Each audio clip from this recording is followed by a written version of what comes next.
Our book today is Winners Take All, The Elite Charade of Changing the World by Anand Giridharadas. This is from the prologue. All around us in America is the clank, clank, clank of the new in our companies and economy, our neighborhoods and schools, our technologies and social fabric. But these novelties have failed to translate into broadly shared progress and the betterment of our overall civilization. American scientists make the most important discoveries in medicine and genetics and publish more biomedical research than those of any other country, but the average American's health remains worse and slower improving than that appears in other rich countries, and in certain years, life expectancy actually declines.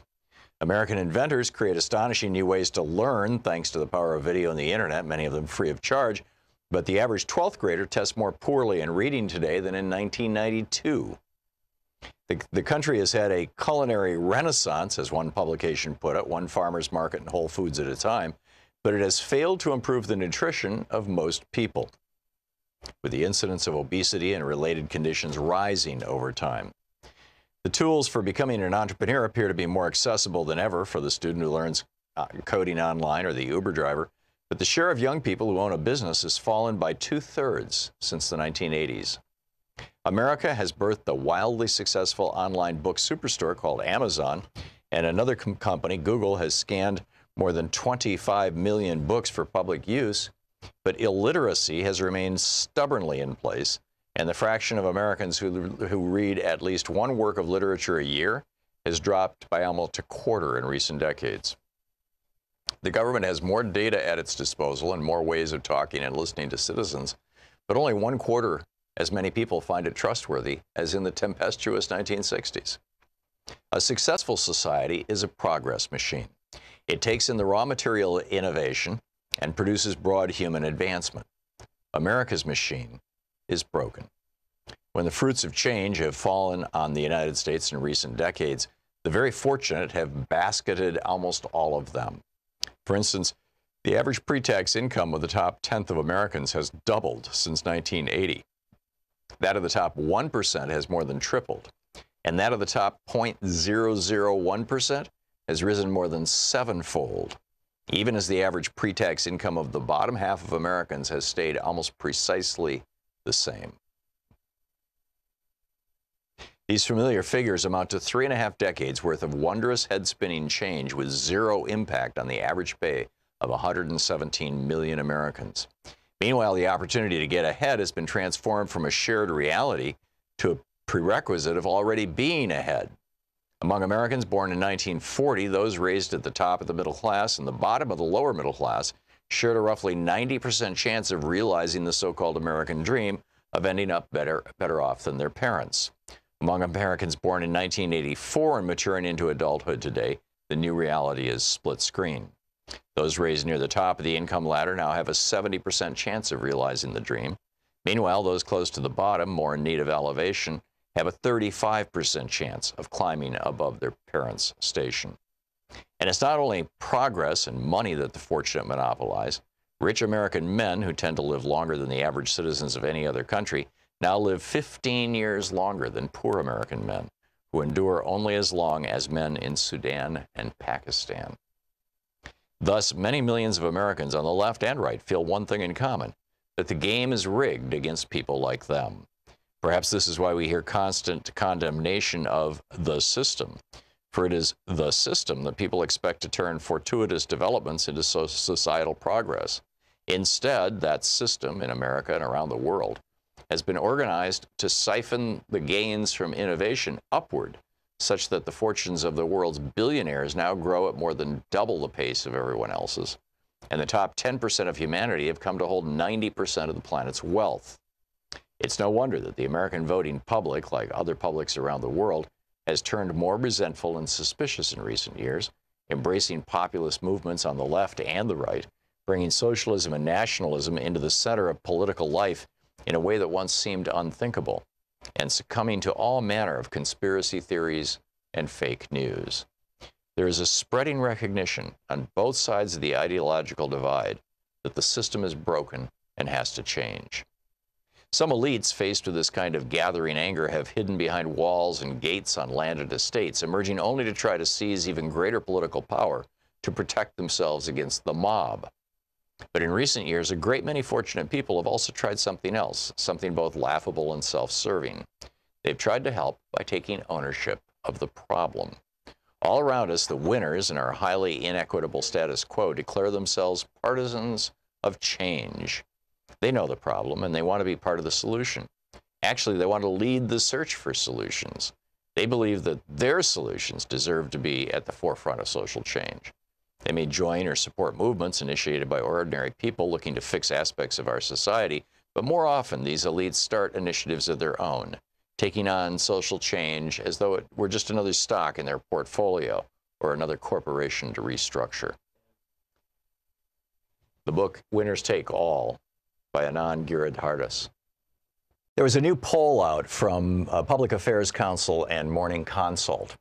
And what this poll found was that while the news media is trusted as a primary source for what's going on, 46% of Americans say they trust the news media, 71% of Americans said that they trust their friends and neighbors as a source of media more than the news media, 71%.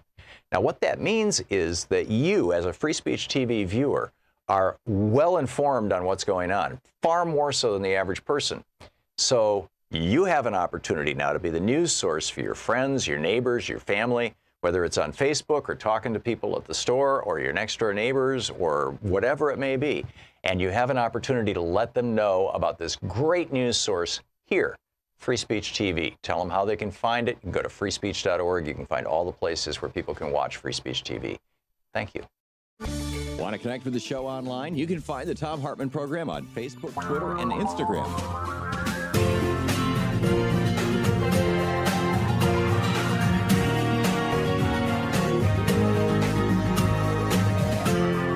This is the Thom Hartmann Program.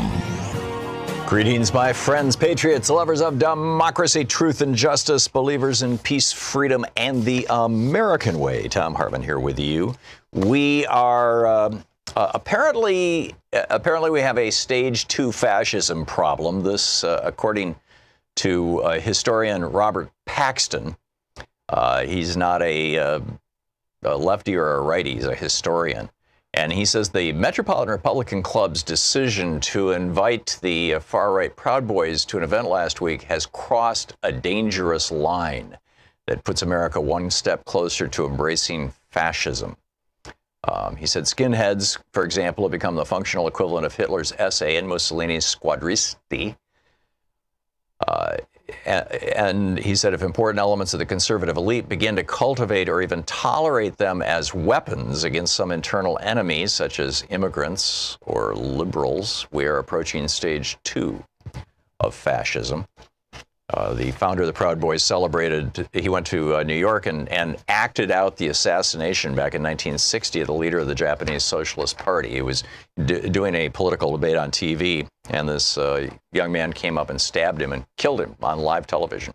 And that is what these right-wingers acted out for the Republicans in New York.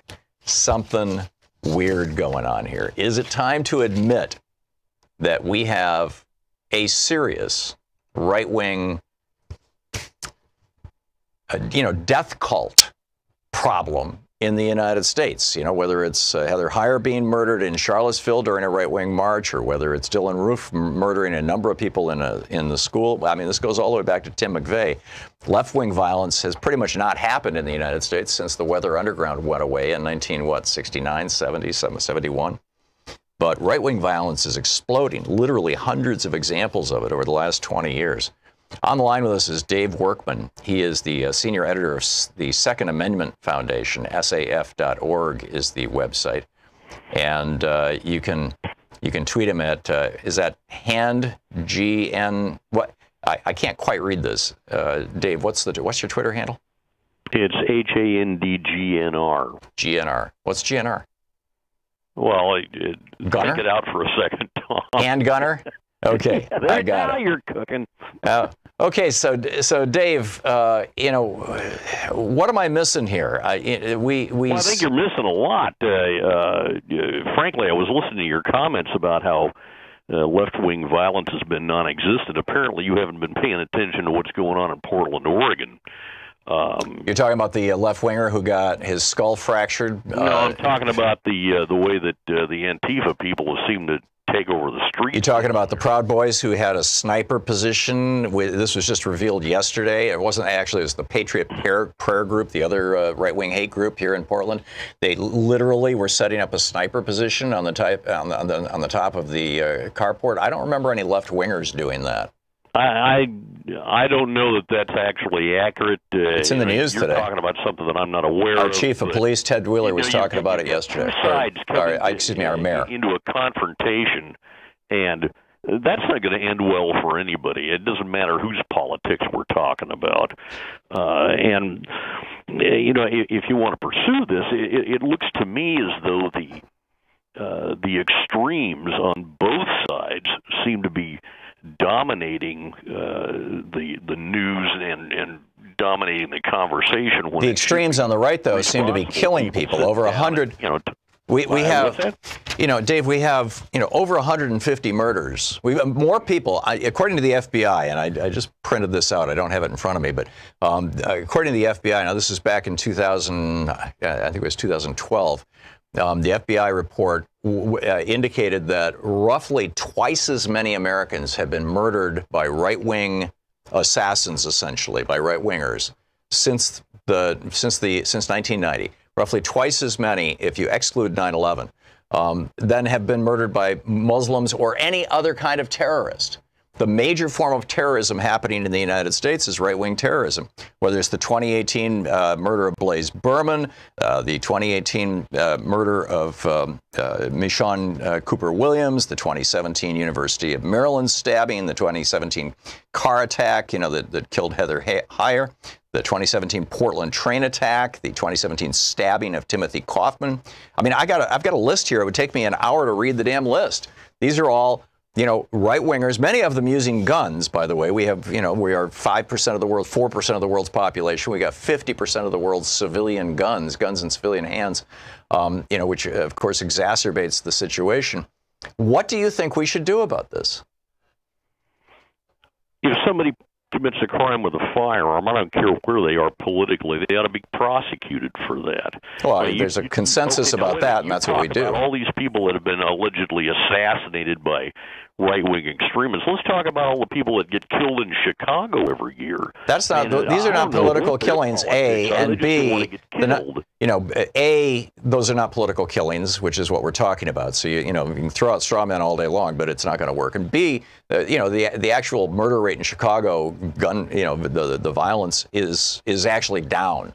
But that's neither here nor there. I'm talking about politically motivated violence. We have a right-wing terrorism problem in the United States. It is being fueled by right-wing hate radio and Fox News, and it's being approved of apparently by groups like yours, the Second Amendment Foundation, SAF.org. I don't get it, Dave. Hold it, Tom. Wait a minute. Now that's not true, and you know it. The Second Amendment Foundation, the NRA, the Citizens Committee for the Right to Keep Members, none of those organizations condone the murder of another human being. Then why are you debating this with me? Excuse me? What's your solution? If as part of the right, what would your solution be to the problem that the right seems to have, that their people keep going out there and killing people?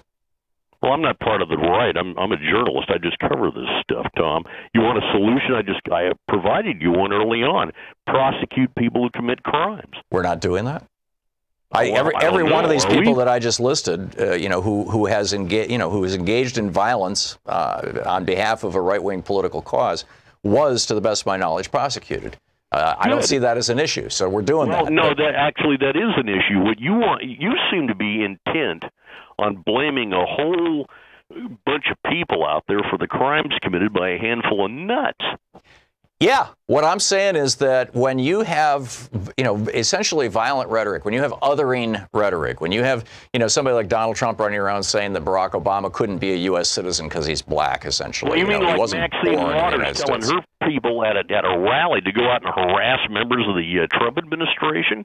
Yeah, go after the black woman. I don't see that Maxine Waters has encouraged anybody to violence. Don't pull a race card on me. I'm going after a Democrat who said something. No, this is Donald Trump's favorite thing is to pick on women and particularly, and it's a two for him when it's a black woman. Be the one that.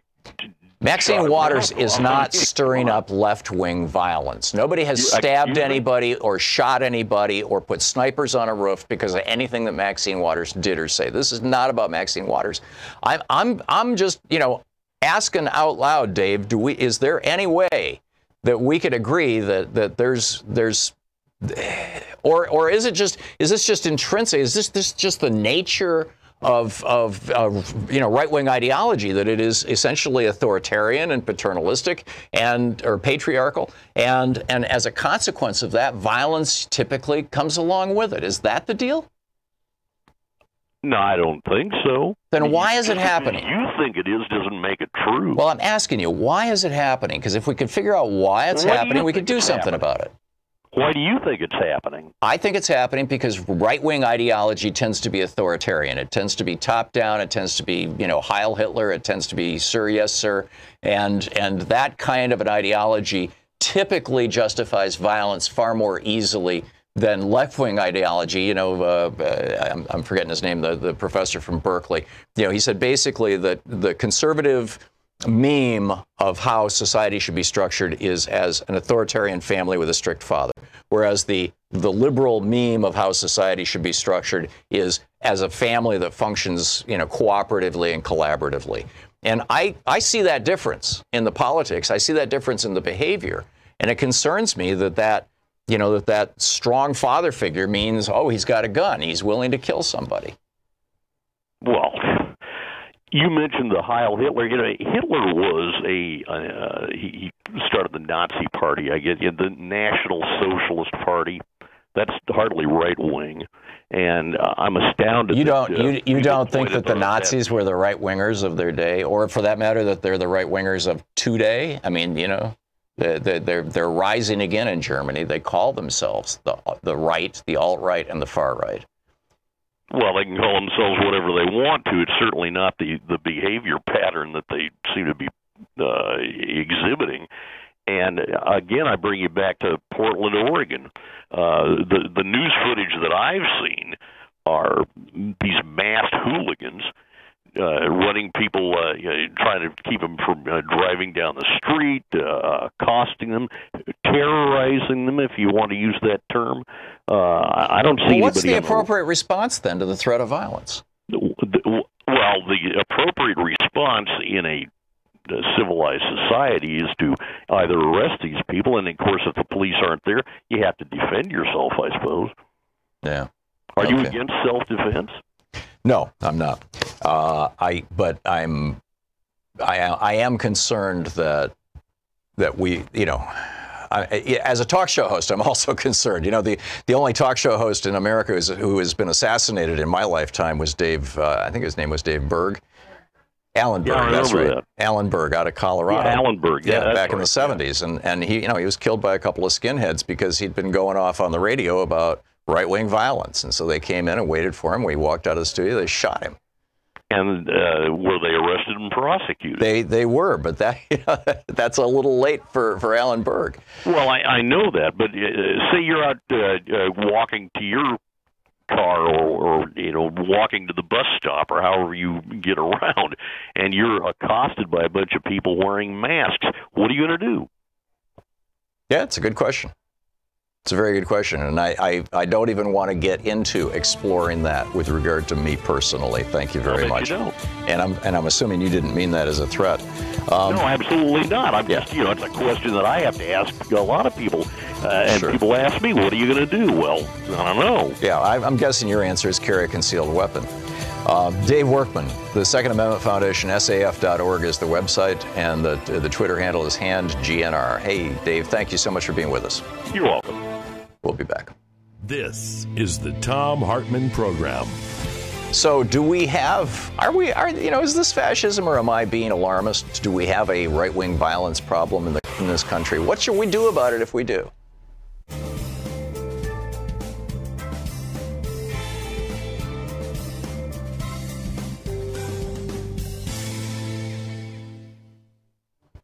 And welcome back. Mike in Lomita, California. Hey, Mike, thanks for listening to KPFK. What's up? Hey, Tom, to answer your question, we did not enter the second phase of fascism this week. It happened during the campaign in 2016 when we had a major candidate who said he would not accept the results of an election if it went against him, and who talked about Second Amendment remedies if it did go against him. That's advocating assassination of your political opponent. That is straight from the Nazi playbook, and it happened way back then. And anyone who hang on just a second. Wasn't the Second Amendment remedies a phrase that was used by? I thought that was used by the woman in Arizona. I'm forgetting her name. Who the perennial right-wing candidate who ultimately didn't win. My memory is that Trump used that phrase. Okay. And as a proud constituent and supporter of Maxine Waters, I want to reinforce that she never advocated violence against anyone. Right. What she was talking about was bracing Reichsfuhrer Himmler if you see him at a restaurant, and complaining about children being torn away from their parents. Right. Right. Which is not violence. It's exercising your First Amendment rights. It is petitioning for redress of a grievance. Yeah. So, in your opinion, when was the first stage of fascism in the United States, Mike? Oh, hard to place. I think it was back when I was young and they started talking about Nazism being socialism, being communism. Yeah. I think it was in 1976. I think that when Lewis Powell was put on the Supreme Court in 72, after he wrote the Powell Memo a year earlier, or actually it was just a few months earlier, and then in 76, he and the rest of the court ruled in the Buckley case that for the first time in the history of the United States, the Supreme Court took the position, ruled that money being given by wealthy people to elect or defeat a politician or to pass or not pass some sort of political action was free speech under the Constitution. And then 2 years later in the First National Bank versus Bellotti decision, Lewis Powell actually wrote the decision, arguing that since a corporation doesn't have a physical mouth, if a corporation wants to participate in politics, exercise their First Amendment right as a person in the United States, that they would have to do it via money because they don't have a physical mouth. So those two decisions, Buckley and First National Bank in 76 and 78, became the basis of Citizens United. And all of that, if you go back and look at the classic definition of fascism, the Merriam-Webster 1987 definition, it's a belligerent foreign policy combined with the merger of state and corporate interests. Right, and that basically was the promulgation of the theory of $1, one vote. And I would put it somewhere around Jude Wanniski's era, when he advocating a position which was known by his advocates to be false, to bring us to a different result than they would be able to sell if they were honest in the first place. Yeah. It's almost complex and it's almost not. I mean, it's just like these trends we've been seeing for so long and how they're shaking out. Mike, thanks a lot for the call. It's good talking to you, and thanks for listening to KPFK. We'll be right back. It is 21 minutes and a half past the hour. Stick around.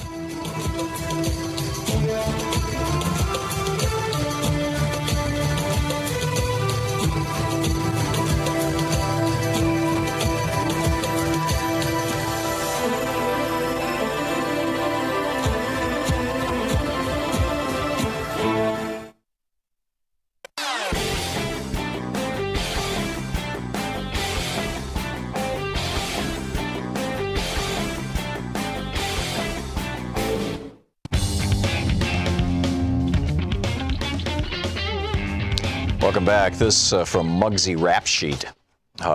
The Republican death cult, essentially, is what it's titled. Pro-war, pro-gun, pro-death penalty. Voted against denying guns to terrorists and the mentally ill. sowing the seeds of racial hatred, opposing food stamps for children, opposing health care for the poor, trying to close women's health care clinics, opposing the peace deal with Iran, denying climate change, disagreeing with the Pope on matters of religion. Yes, the Republican Party has done that. Disagree with scientists on matters of science, blowing up the Middle East after starting an unnecessary war that has killed hundreds of thousands while injuring millions more, encouraging strip mining in the Canadian tar sands and drilling for oil in the Arctic Circle, opposing rebuilding our infrastructure to fix dangerous bridges and buildings, or opposing basically anything to ensure a better future, all while pining for the second coming of Jesus. It seems to me like the modern Republican Party has become a death cult. Jesse Ventura, who I know, Jesse, I worked with Jesse's son for years, and Jesse and I have had a few meals together, and he made this comment some year, a couple of years back. He said, "You control our world." He's speaking to the 1%, essentially. In fact, it's titled "A Word to the 1%." You control our world. You've poisoned the air we breathe. You've contaminated the water we drink. You've copyrighted the food we eat. We fight in your wars. We die for your causes. We sacrifice our freedoms to protect you. You've liquidated our savings. You've destroyed our middle class. You've used our tax dollars to bail out your unending greed. We are slaves to your corporations, zombies to your airwaves, servants to your decadence. You've stolen our elections, assassinated our leaders, and abolished basic rights as human beings. You own our property. You've shipped away our jobs. You've shredded our unions. You've profited off of disaster, destabilized our currencies, raised our cost of living. You've monopolized our freedom, stripped away our education, and have almost extinguished our flame. We are hit. We are bleeding. But we ain't got time to bleed. We will bring the giants to their knees, and you will witness our revolution. Jesse Ventura. This is Senator Bernie Sanders. Yes, the system is rigged. Today, the top 1% owns 41.8% of the financial wealth of America. The bottom 60% owns all of 1.7%. In fact, the top 1/10% of Americans owns almost as much wealth as the bottom 90% of the American people. Meanwhile, since 1978, the cost of college tuition has increased by 1,000%, 1,120% to be precise. Medical care has increased by, again, since 1978, the cost of medical care has increased by 601%. Since 1978, just before Reagan, the cost of food has increased 244%. The cost of housing has gone up 380%. But since 1978, the typical worker's wage has gone up 10%. And among minimum wage workers, those in the bottom half of the working scale, the typical pay has actually fallen by 5.5%. CEOs, however, have seen since 1978 an increase in their compensation of 937%. That's from the U.S. Labor Department and Bloomberg. I mean, you just kind of add all this stuff together, and it's this insane toxic brew where the right-wingers come into power. They, in 1980 with the Reagan Revolution, and it really was a revolution, we have to acknowledge that. They completely change our tax structure to benefit the very, very rich. They go on a war against unions to destroy people's right to basically have a decent job. And now we're wondering why we have social problems. You're listening to the Thom Hartmann Program. Call 202-808-9925. And an awful lot of these policies fell on the people who now are identifying as, the hard right, because, hey, we've got to do something. Yeah, right.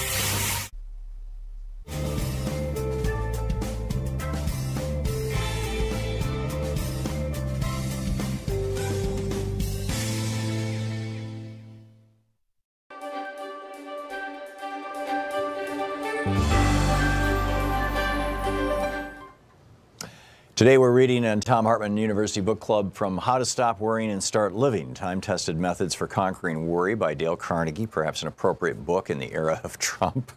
This is from Chapter 2, a magic formula for solving worry situations. Would you like a quick, surefire recipe for handling worry situations? A technique you can start using right away before you go any further in reading this book? Then let me tell you about the method worked out by Willis H. Carrier, the brilliant engineer who launched the air conditioning industry and who headed the world-famous Carrier Corporation out of Syracuse, New York.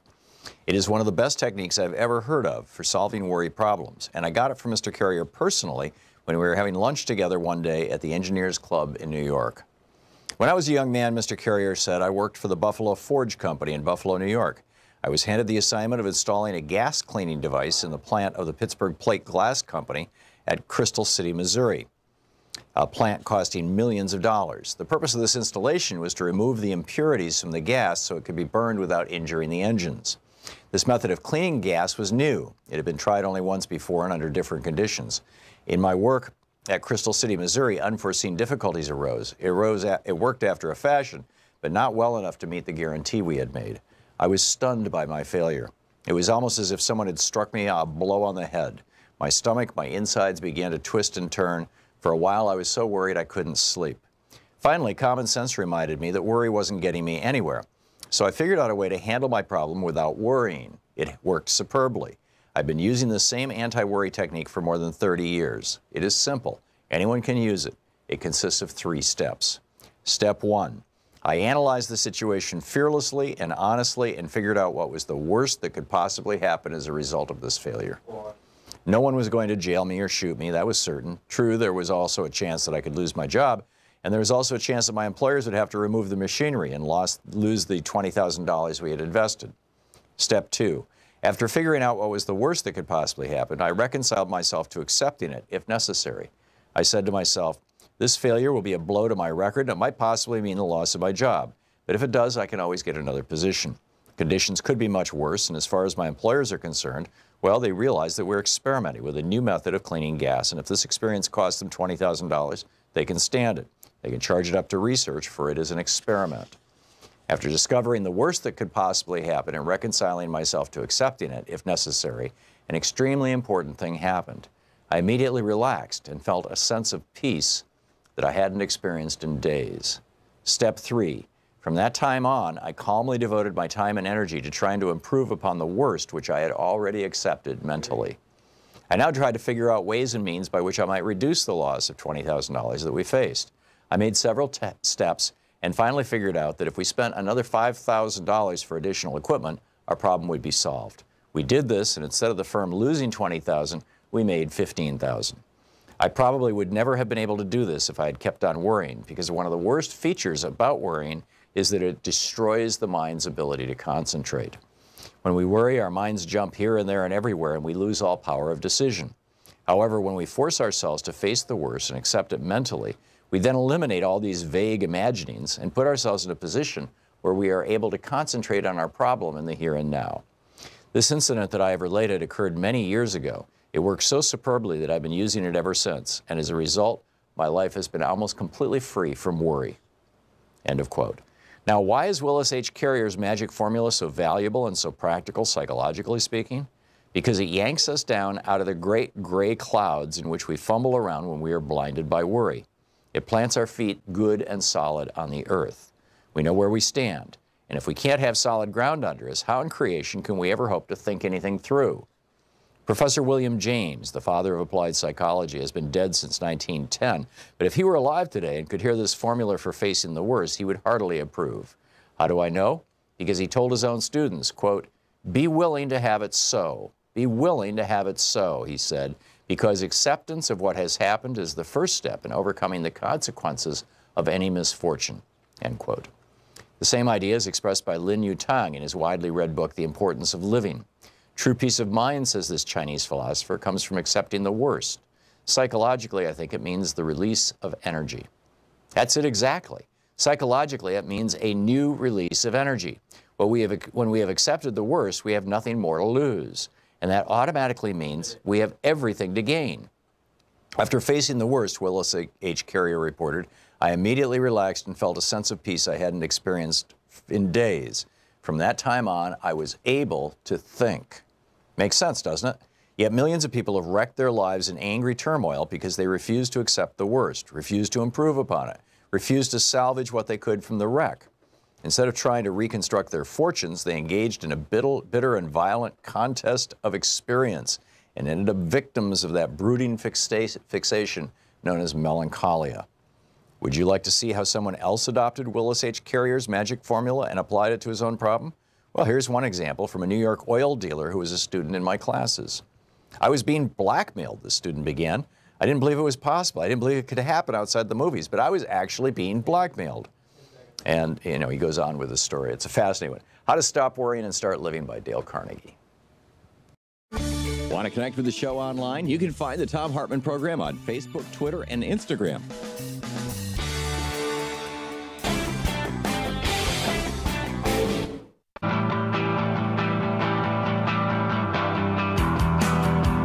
Welcome back. Thom Hartmann here with you.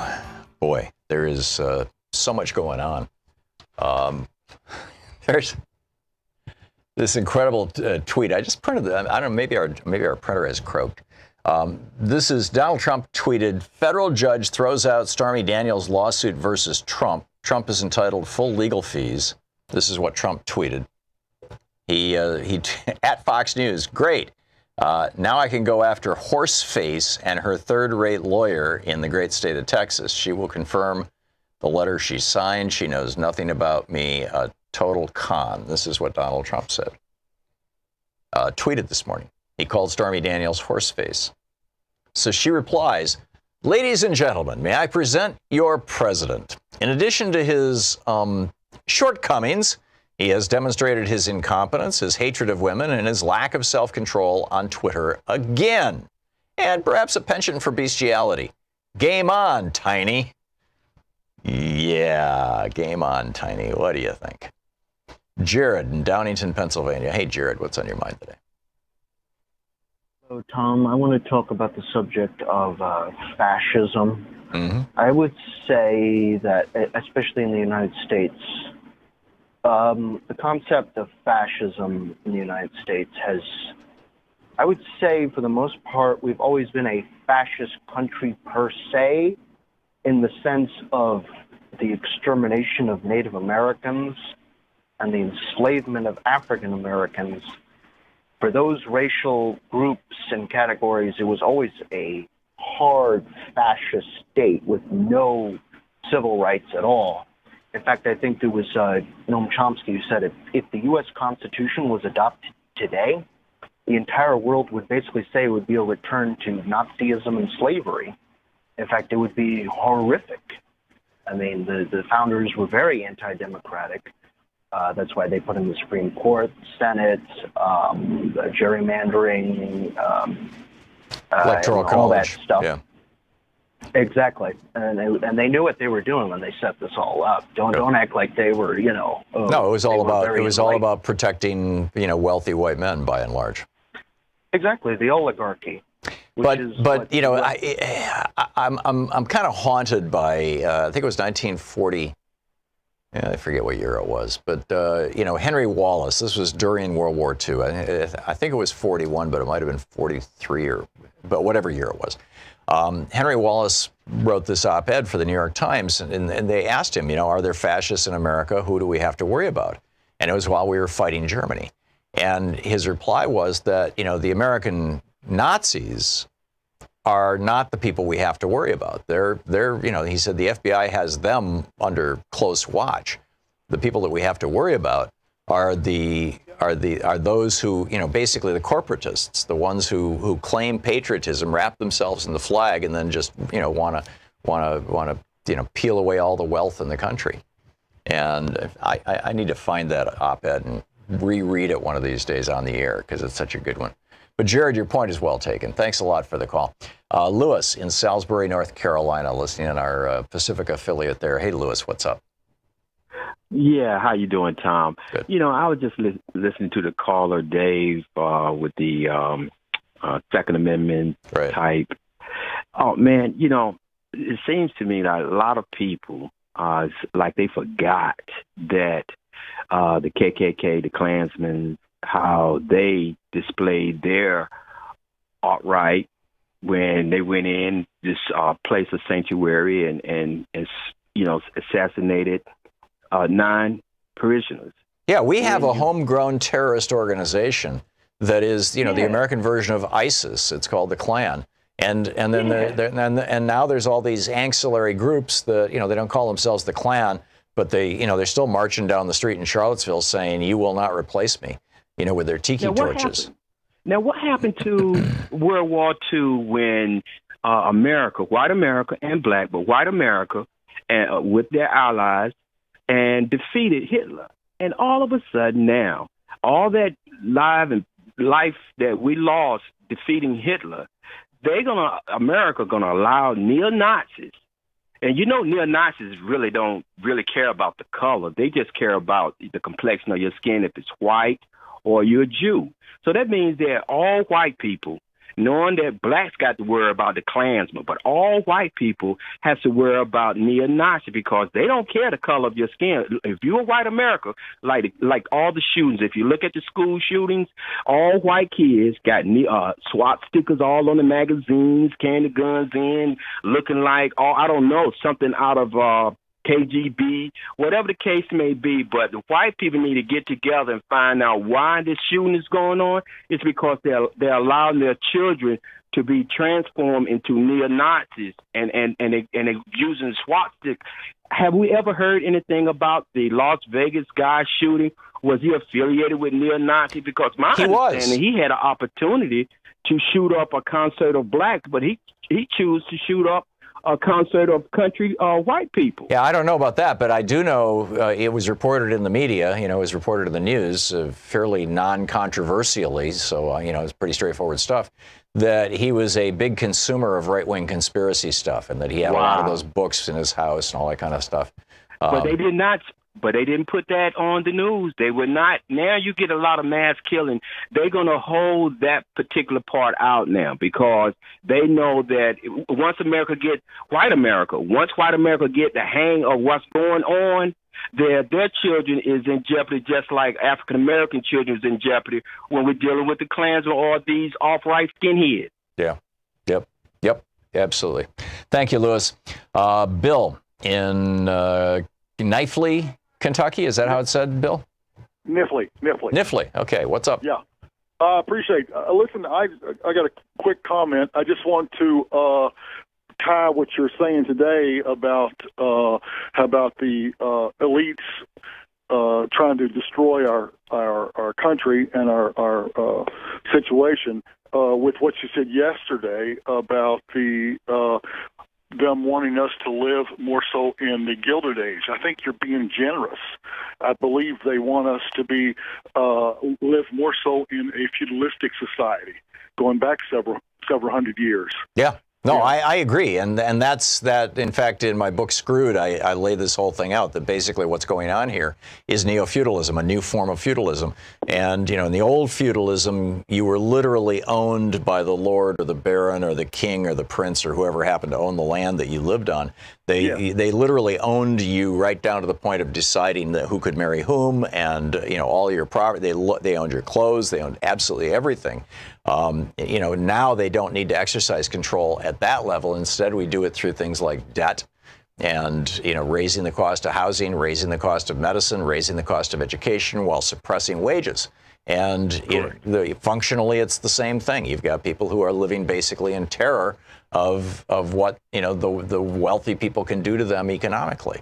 And then you wonder why people are rising up on the left, on the right, all over the place. I mean, it's everybody. I don't wonder at all. I realize what's going on. I mean, I'm about your age. I retired a couple of years ago, and I realized that I could not live near a metro area, so I moved out to Nifley, which is 2 hours south of Louisville and 2.5 hours southwest of Lexington.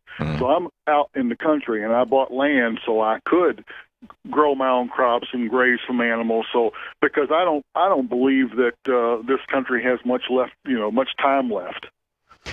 Well, if we keep going down the road we're going down, Bill, I can't disagree with you. I'm not a prepper, but I still look at some of their ideas and say, these things are, there's a possibility of terrible things happening. Yeah, I don't disagree. Bill, thank you for your contribution to the conversation. Richard in Chicago. Hey, Richard, what's up? Oh, hello. I was calling about. Let me turn my radio down. The conversation about fascists. Mm-hmm. And to me, it really boils down to the way Trump is handling these rallies. Throw people out, beat them up. Mm-hmm. No one's arrested there. There was a guy that fellow was being escorted out and jumped out and hit him, and they arrested the guy that was hit. The right. I think they're totally correct about the rise of people pointing guns at federal officers at the Bundy ranch, at the militias. But I think I'd focus on his conduct and the people that are there. That he brings people up on the stage who beat people up. Mm-hmm. He brought up two guys. What is how can this fellow that you had on blame the left so much? These people are Antifa people are fighting back instead of having or trying to engage in self-defense at the very least. Yeah, or at least standing there in front of them, having the courage to stand in front. We used to stand in front of the police during the Vietnam War protests. It's kind of the same thing. If no one's there, then no one knows there's any kind of resistance. So I don't know what I'm adding to the conversation, but I just think it really. So your sense of it is that Trump's tone, the stuff that Trump does and says at the rallies is feeding this. It's the bottom line. Yeah, of course. Yeah, I absolutely agree, and it concerns me tremendously. Ask him about it. Yeah, and it's one of the least discussed things in the media is how Donald Trump is inciting right-wing violence. Richard, thank you. Excellent point. It's 45 minutes past the hour. We'll be back with more of your calls and more of the news of the day right after this. You're listening to Thom Hartmann. Visit thomhartmann.com for audio and video archives. Is this just a hiccup in the road and everything's going to be cool, or are we literally sliding into something that looks like a fascistic state?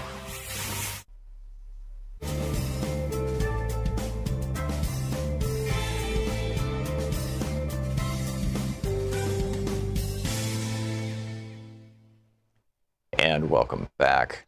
Tom in Yerington, Nevada. Hey, Tom, what's on your mind?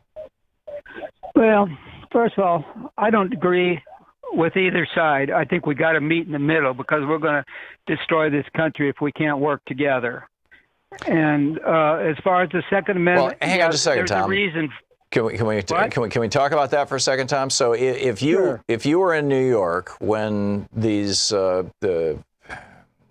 they call themselves Proud Boys, when they reenacted the murder of a Japanese socialist politician by way of political theater, like, hey, here's how you murder a socialist politician, at the same time that Donald Trump is out there talking about socialism is going to destroy this country. What would you do? What would you say to them? How do you make that happen? I don't know. It's real hard to convince somebody with no brains what's right. Well, I don't think these people are stupid. I think we dismiss them at our own peril. I think some of them are probably very smart. There's not necessarily a relationship between being smart and being moral or even being thoughtful.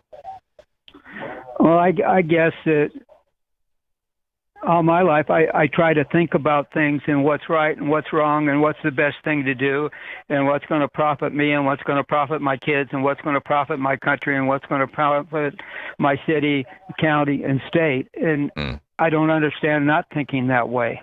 Yeah. So you want both sides to come together, but respectfully, Tom, it doesn't. I'm not hearing from you how that happens.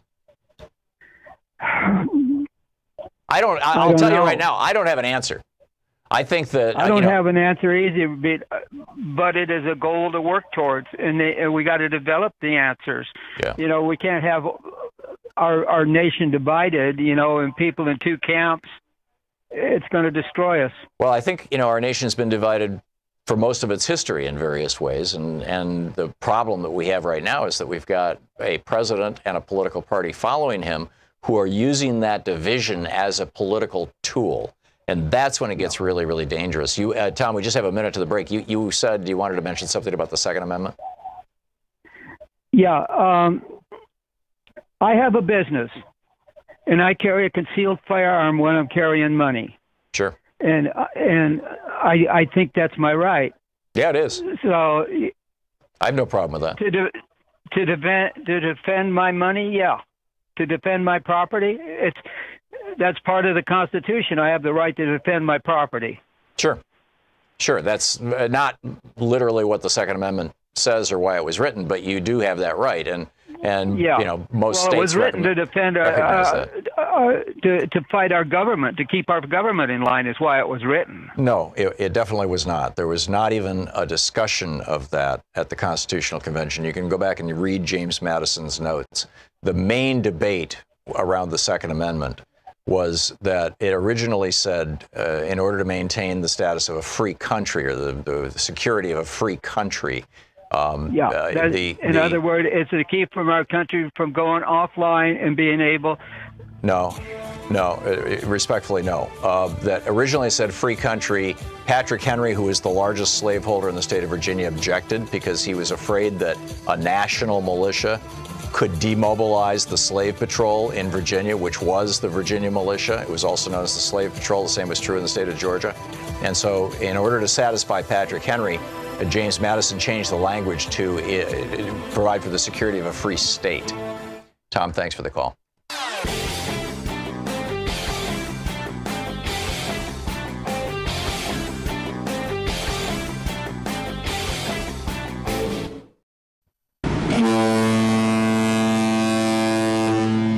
All aboard. It's a once-in-a-lifetime luxury Alaskan cruise on the Regent Seven Seas Mariner, July 24th, 2019. For more information, Keen Luxury Travel, 800-856-1155. And did I mention we'll be getting active on board with special events with yours truly, me and Louise, as we visit Ketchikan, Juneau, Skagway, Sitka, Hubbard Glacier, and Anchorage.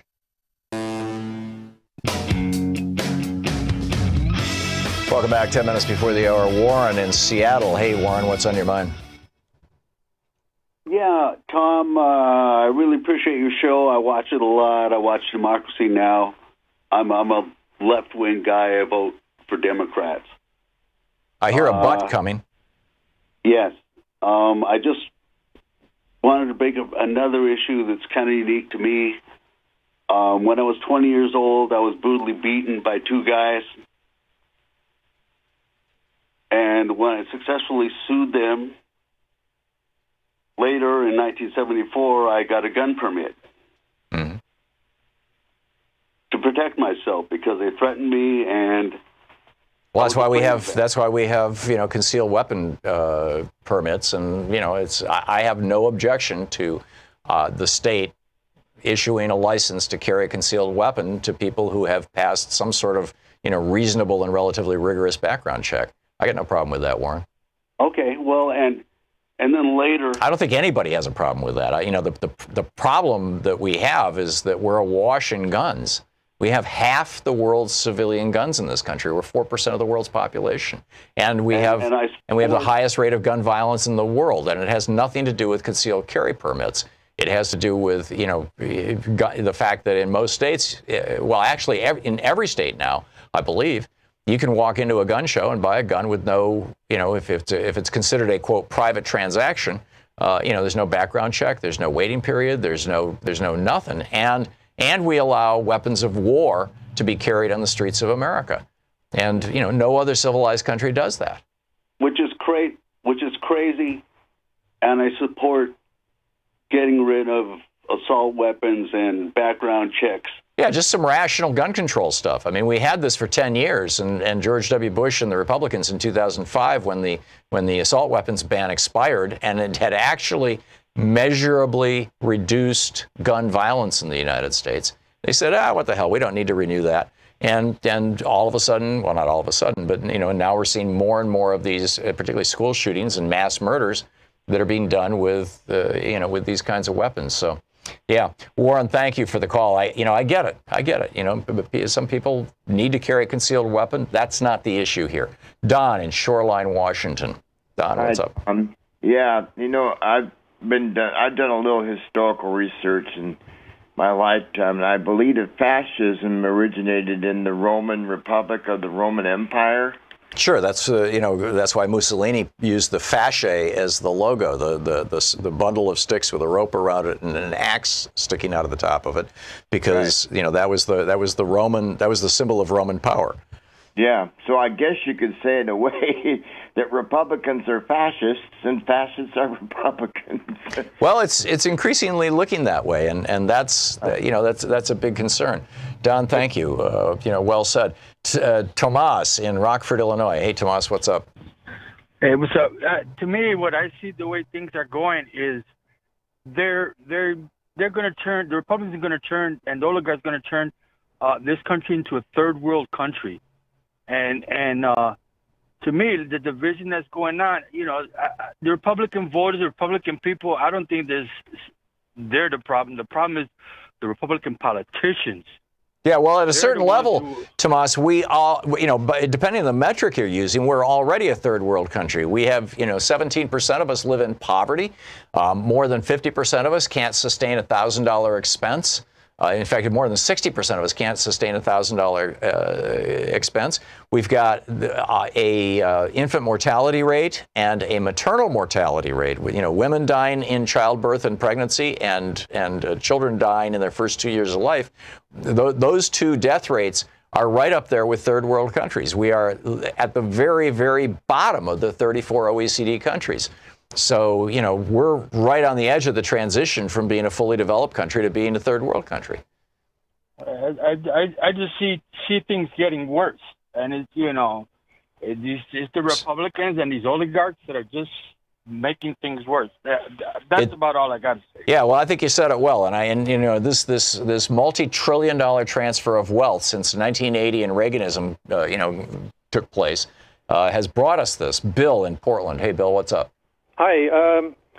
The fascism is tied in with business, and when the Trump administration, they've been barring anybody involved with the cannabis industry coming in from Canada on behalf of the pharmaceutical industry, the alcohol industry, and the tobacco industry. That's an example of the fascist dictatorship in action. Also, not allowing, only bad things are being for public announcements regarding the cannabis industry and cannabis, in general. So, and also, I don't see that as fascism, Bill. I see that as bad policy, and punitive and retributive, or however you pronounce that word, if it is even a word. And it's a reflection of Jeff Sessions' firm belief that pot is somehow associated with something. I don't know.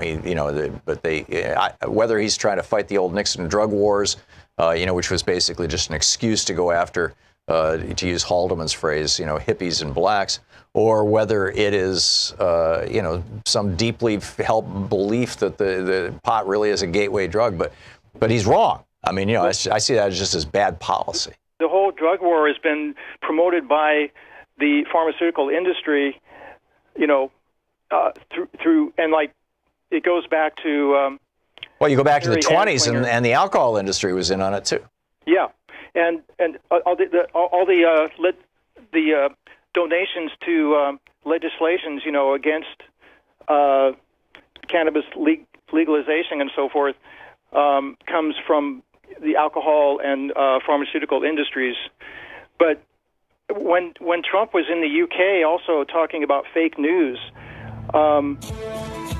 why don't these news agencies sue the feds and Trump personally for slander and libel? Because you can't sue a public figure for that. And it's a very, very high bar. You have to prove that they intentionally knew that it was wrong, that they intentionally specifically intended to cause a specific harm, and that that context was illegal. It's almost impossible to do that lawsuit, Bill, but I get your sentiment.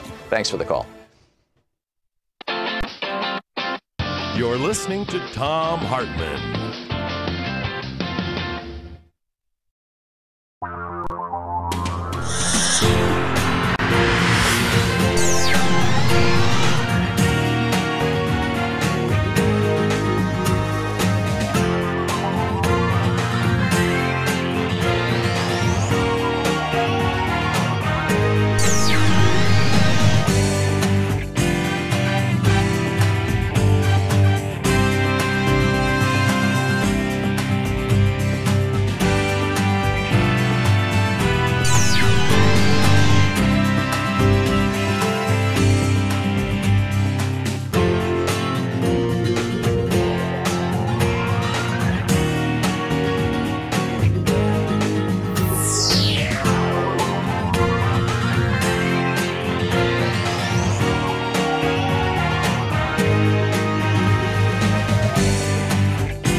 There was a new poll out from Public Affairs Council and Morning Consult.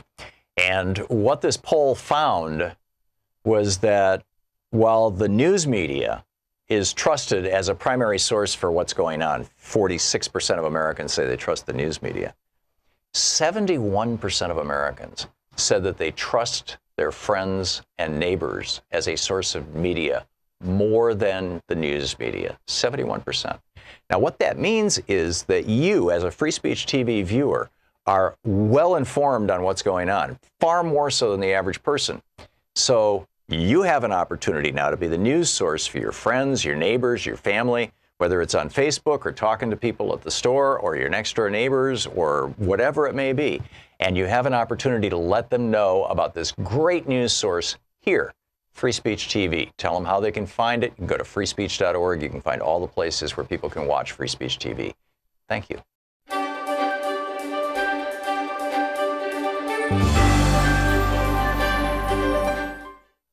Our book today is Future War, Preparing for the New Global Battlefield by Robert, I believe it's pronounced Latif, L-A-T-I-F-F. This is from the introduction. On a sweltering August day following weeks of heightened tension with Russia over its actions in Ukraine and Syria, and harsh words between the United States and China over actions in the South China Sea, and as workers are preparing to depart the cool of their air-conditioned Manhattan office buildings for the gridlocked highways and subways, several large electric power plants along the East Coast simultaneously experienced dramatic overspeed conditions in their large turbine generators. Plant operators are unable to stop the steam turbines, whose automatic control and data systems have been infected by sophisticated computer malware, and they catastrophically tear themselves apart, cutting power to large segments of the population and industries in the Northeast. Building systems shut down, hospitals switch to emergency generators, trains stop running, traffic lights cease operating, and Wall Street trading comes to a halt. At the same time, 1,100 miles to the south, a massive rocket sits fueled and ready to launch a critical national security satellite when an explosive-laden private aircraft flies at low altitude into the Cape Canaveral launch pad area and, despite repeated warnings, slams into the pressurized fuel tank and solid rocket motors, creating an enormous conflagration. Half a world away, elite commandos equipped with the latest high-technology equipment but unidentifiable as a national army attack U.S. and allied interests near areas of disputed territory. Thus are fired the opening shots of a new war. These hypothetical events represent a radically different style of conflict fought with new tools and against new and unfamiliar enemies. When most people think of war, they imagine soldiers doing battle with other soldiers, employing tanks, artillery, and other recognizable weapons. However, in this century, war has morphed into something we can scarcely recognize, and future conflicts will be qualitatively and quantitatively unlike those of the past.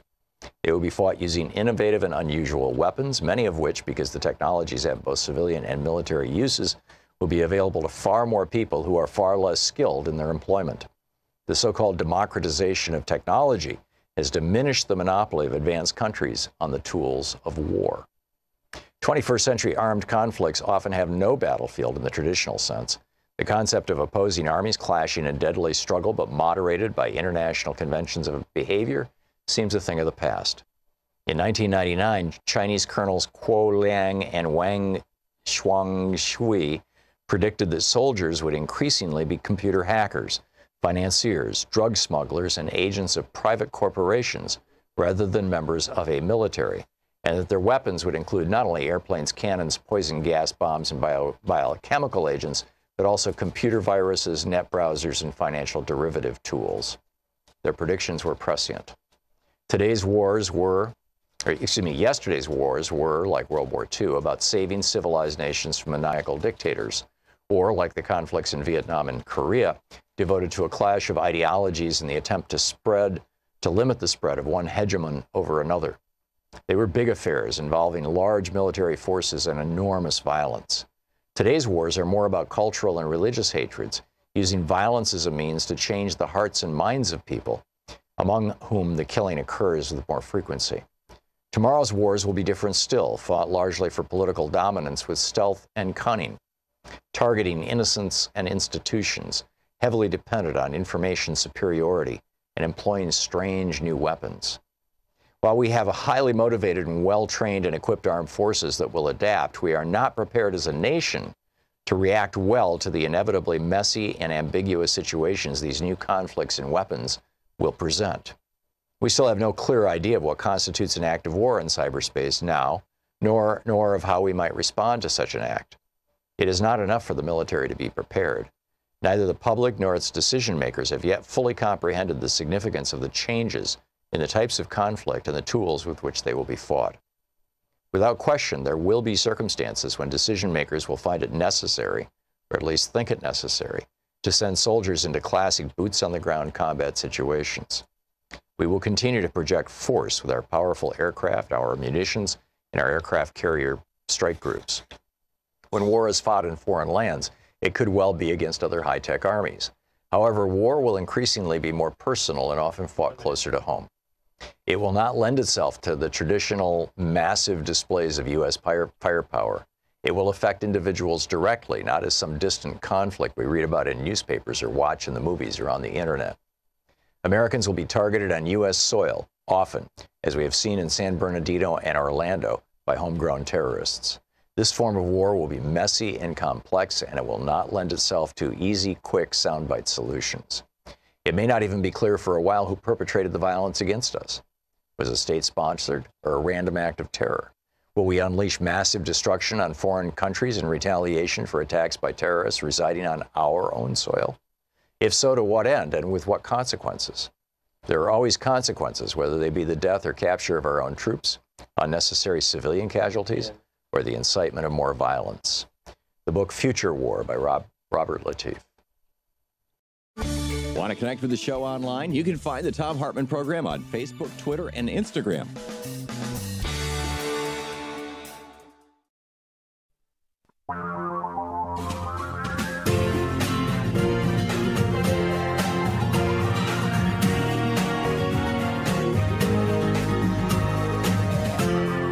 This is the Thom Hartmann Program.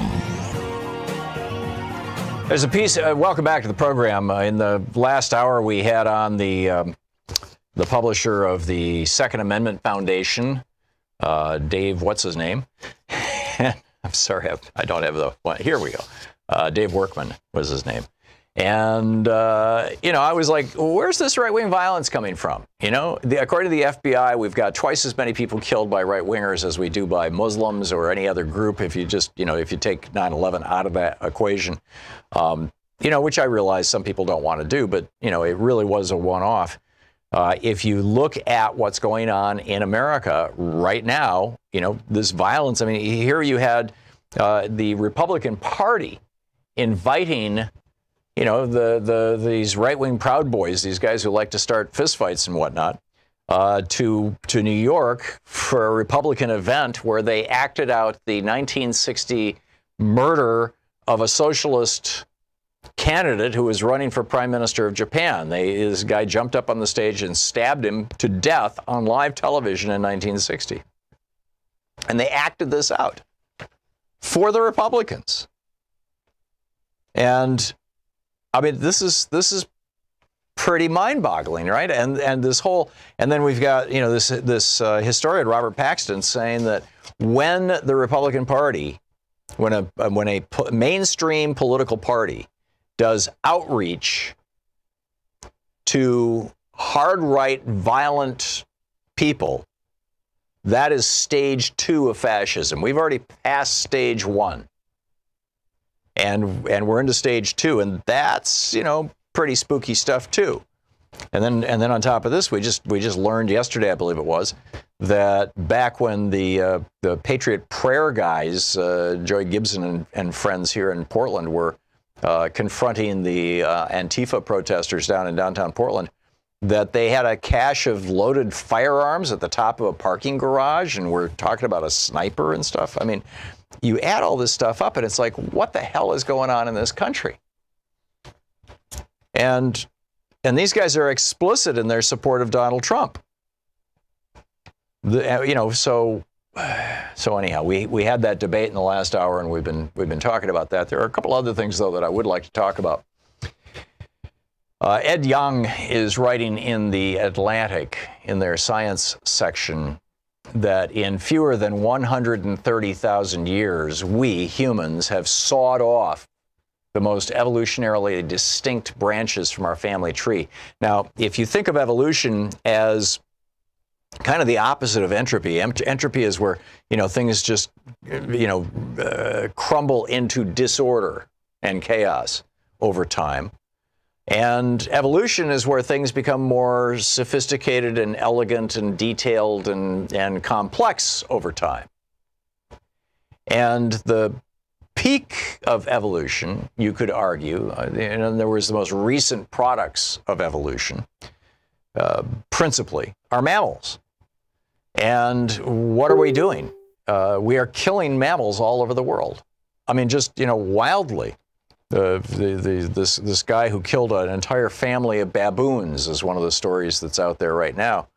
Proudly posed with a photo of literally mom, dad, and a half a dozen kids, little tiny, all the way down to a little baby baboon. He shot all of them and thinks, hey, I'm a great hunter. I mean, this is nuts. And, over 300 species of mammals have gone extinct since the last ice age. Now, some of those went extinct when humans first encountered them. Like here in North America, the mammoths, the woolly rhinos, the three-toed sloths. And of the 5,500 remaining mammalian species, fully a quarter of them are right now considered endangered species. We are killing off our, kingdom, phylum, order, class, genus, what is it, the order? Mammalia? I don't know if it's an order or a phylum or whatever it is, but in any case, we're killing off our nearest relatives in this incredibly rapid rate. And some of us are just insanely enthusiastic about it. Well, if you look at the mammals on Earth right now, what you find is that the vast majority of them, well over 50%, I've heard, I've read in some places that it's actually well over 90%. I can't document that. I can't assert that. But it's certainly well over 50% of the mammals on Earth right now are either us or animals that we are growing to eat. In other words, they're not, the wild things. You could argue we are. But, cows and pigs certainly are not, and sheep and goats and whatnot that are, being grown all around the world for food.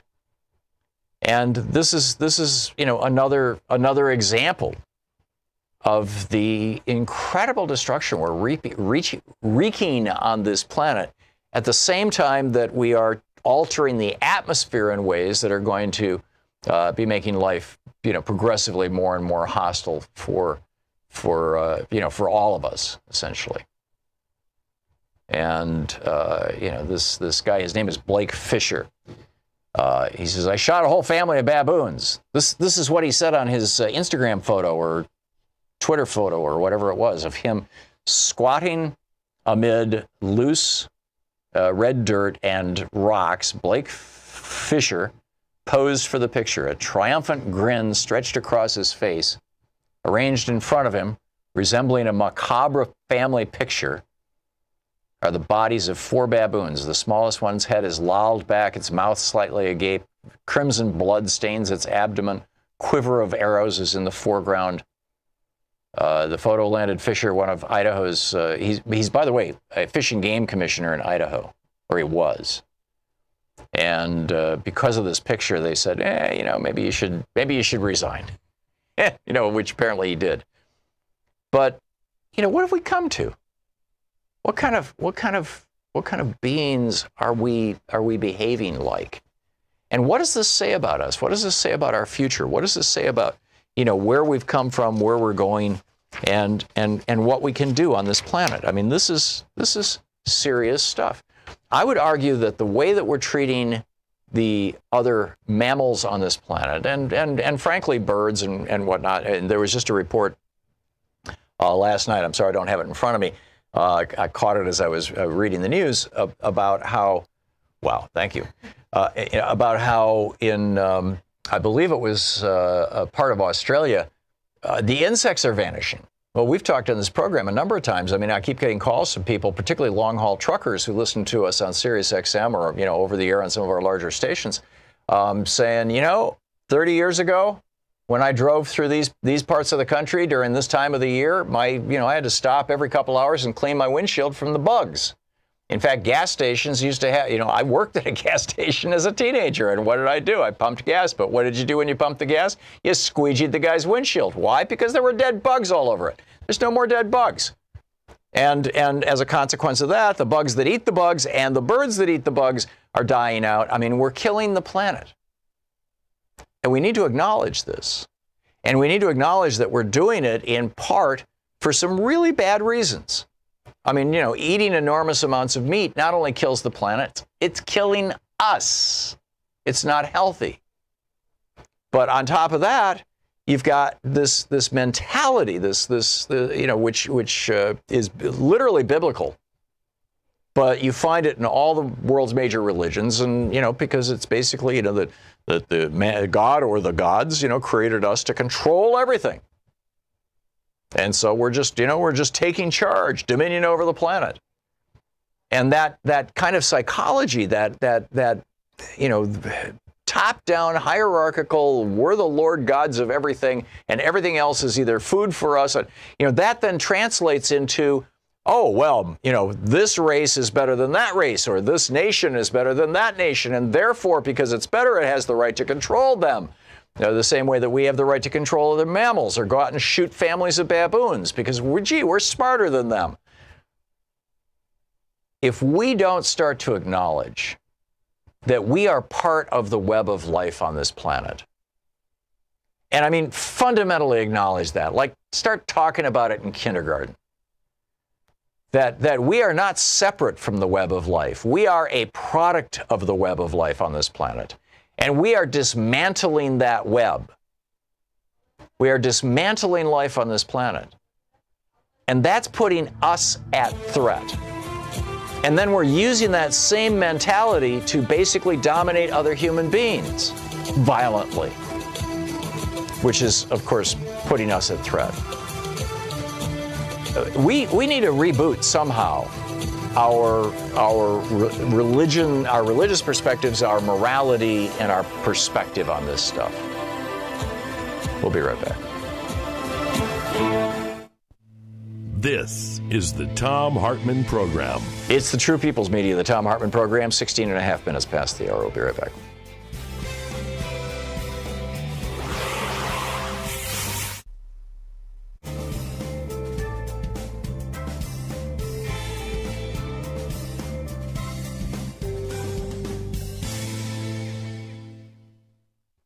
And welcome back. Continuing this conversation, Mitch in Burton, Washington. Hey, Mitch, thanks for listening to KBCS. What's up? Well, again, thank you again for taking my call, Tom. Last time I talked about this was with Mark Pokum, Congressman Pokum. I again want to bring it up. If there isn't anything that's more glaring and in your face about us being fascists is the internment of these children that even defies court orders. I'd like to know what became. Yeah, absolutely. We're like what, 80 days out from the court order of reunification?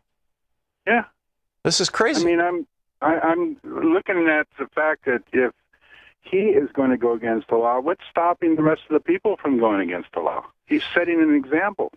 Well, I think about the people who, Louise and I, when we lived in Germany, we visited Dachau, and the camps that they built inside Germany were not death camps. Some of them ended up having, cremation ovens, and Dachau did, but it wasn't specifically to kill people. These were labor camps and prison camps, and I think about the people who lived near Dachau. In the early days, when it was first built, and just thought, oh yeah, well, they're criminals, they're reprobates, they're people who don't fit into society, they're the communists, the unionists, the gay people, and I mean this is, and Jews of course, and gypsies, and you know, how they just kind of sat around and rationalized that. And it seems to me that we're doing the exact same thing with Donald Trump tearing these families apart and putting these children in jails, in prisons, in cages. And what even concerns me more is who's next? Is it the mentally ill? And when they are the ones that are becoming the houseless in our Or is society? it liberals? I mean, keep in mind, one of the first groups that in fact, in Pastor Niemöller's thing, he said, I think it starts out, first they came for the socialists, you know, or maybe it was the trade unionists, but basically the same thing, you know. I mean, you know, literally, first they came for the political left. Exactly. And it concerns me, too, that, you know, these are children. These aren't the adults like back in the day of the when the unions were forming and the anti-children working anti-labor movement. Yeah. That was the first indication of that, yet even the Supreme Court voted it down. Yeah.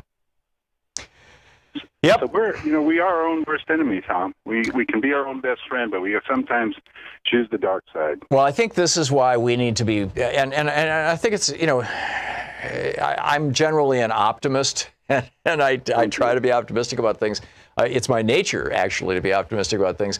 But I'm looking at this situation with the death of life on Earth, basically the destruction of the web of life, and then the echoing of that into the destruction of the web of politics. You know, the intolerance that we're seeing on the right for a political point of view that really just says, let's have free education and health care. I mean, you know, and I think it's all one fabric. I think it's all one, you know, violent, hierarchical, patriarchal, white supremacist sickness, for lack of a better phrase, and human supremacist sickness. Mitch, thanks a lot for the call. Yeah, excellent point. I had missed the kids in the cages in my rant. They really need to be included. We'll be right back.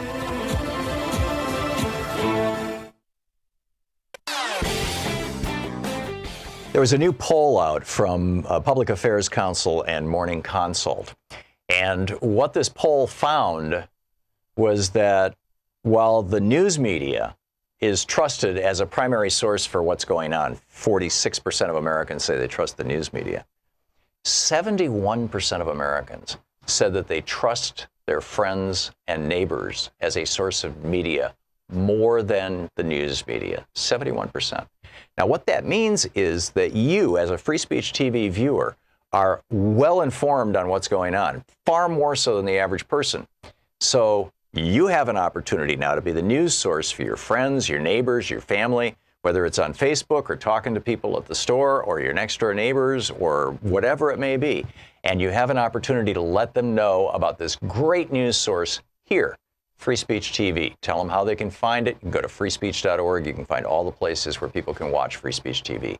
Thank you. Want to connect with the show online? You can find the Thom Hartmann Program on Facebook, Twitter, and Instagram.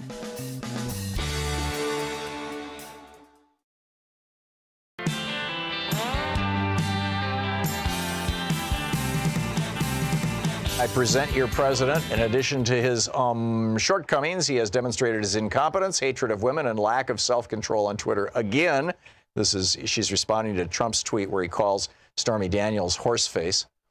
And then she says, and perhaps a penchant for bestiality. Game on, Tiny. Yes, game on, Tiny. The FBI, the terrorist threat confronting the United States. This is the executive assistant director of the FBI, Dale Watson, testifying that the United States faces significant challenges from domestic terrorists. In fact, between 1980 and 2000, the FBI recorded 335 incidents or suspected incidents of terrorism in this country. Of these, 247 were attributed to domestic terrorists, while 88 were determined to be international in nature. And then, he goes into this long, kind of detailed thing about basically the vast majority of these are from what are called right-wing terror groups. The Dark and Constant Rage, the Anti-Defamation League, 25 years of right-wing terrorism in the United States, and They start out, in March of 2017, a white supremacist from Maryland, James Harris Jackson, traveled to New York City with the intention of launching a series of violent attacks on black men to discourage white women from having relationships with black men. After several days, Jackson chose his first victim, a 66-year-old black homeless man, Timothy Kaufman. Jackson later allegedly admitted that he had stabbed Kaufman with a small sword he'd brought with him, describing the murder as a practice run. And then, it goes on. For over a century and a half, since burning Kansas of the 1850s and the Ku Klux Klan of the 1860s, right-wing terrorism has been an unwelcome feature of the American landscape. Yet today, many people are barely aware it exists, and most people don't recognize its frequency or scope. To illustrate the threat of right-wing terrorism in the United States, the Anti-Defamation League Center on Extremism has compiled a list of 150 right-wing terrorist acts, attempted acts, plots, and conspiracies from the last 25 years. This is 93 through 2017. These include terrorist incidents from a wide variety of white supremacists, from neo-Nazis to Klansmen to racist skinheads, as well as incidents connected to anti-government extremists such as militia groups, sovereign citizens, and tax protesters. The list also includes incidents of anti-abortion terror as well as from other smaller right-wing extremist movements. And this, it's just like, this is what's going on. Here's a new study. A majority of terrorists who have attacked America are not Muslims. Well, of course. We've figured this out. They got one off with, with 9/11, but, right-wing extremists, here's another one. Right-wing extremists are a bigger threat to America than ISIS. This is from Newsweek by Kurt Eichenwald, the New York Times reporter. And, he's telling the story, excuse me. Inside a storefront Chinese restaurant in upstate New York, neon light from a multicolored window sign glowed in the face of an extremist plotting mass murder. He had been seeking backing for his attack, and at this small establishment in Scotia was meeting with a man who had agreed to take part in his scheme to build a radiation device, a weapon of mass destruction that would slowly and painfully kill anyone who walked near it. The man who devised the attack told his confederate, "Everything with respiration would be dead by morning. How much sweeter could there be than a big stack of smelly bodies?" Yeah, it turned out the guy was talking to an FBI informant, so he didn't pull this off. But this is just Kurt Eichenwald. The problem is getting worse, although few outside of law enforcement know it. Multiple confidential sources notified the FBI last year that militia members have been conducting surveillance on Muslim schools, community centers, and mosques in 9 states for what one informant described as, quote, operational purposes. Informants also notified federal law enforcement that Mississippi militia extremists discussed kidnapping and beheading a Muslim, then posting the video of the decapitation on the internet. The FBI also learned that right-wing extremists have created bogus law enforcement and diplomatic identifications, not because these radicals want to pretend to be police and ambassadors, but because they believe they hold these positions in a government that they have created within the United States. The whole sovereign citizen movement is, what they're talking about here. These are very, very bizarre times in which we are living. And I think so much of this is coming out of this fundamental, right-wing view that we have to have strong authority figures, strong father figures in politics. And along with that comes guns. You're listening to the Thom Hartmann Program. Call 202-808-9925. And along with that, of course, when they don't get their way, comes violence. We'll be back.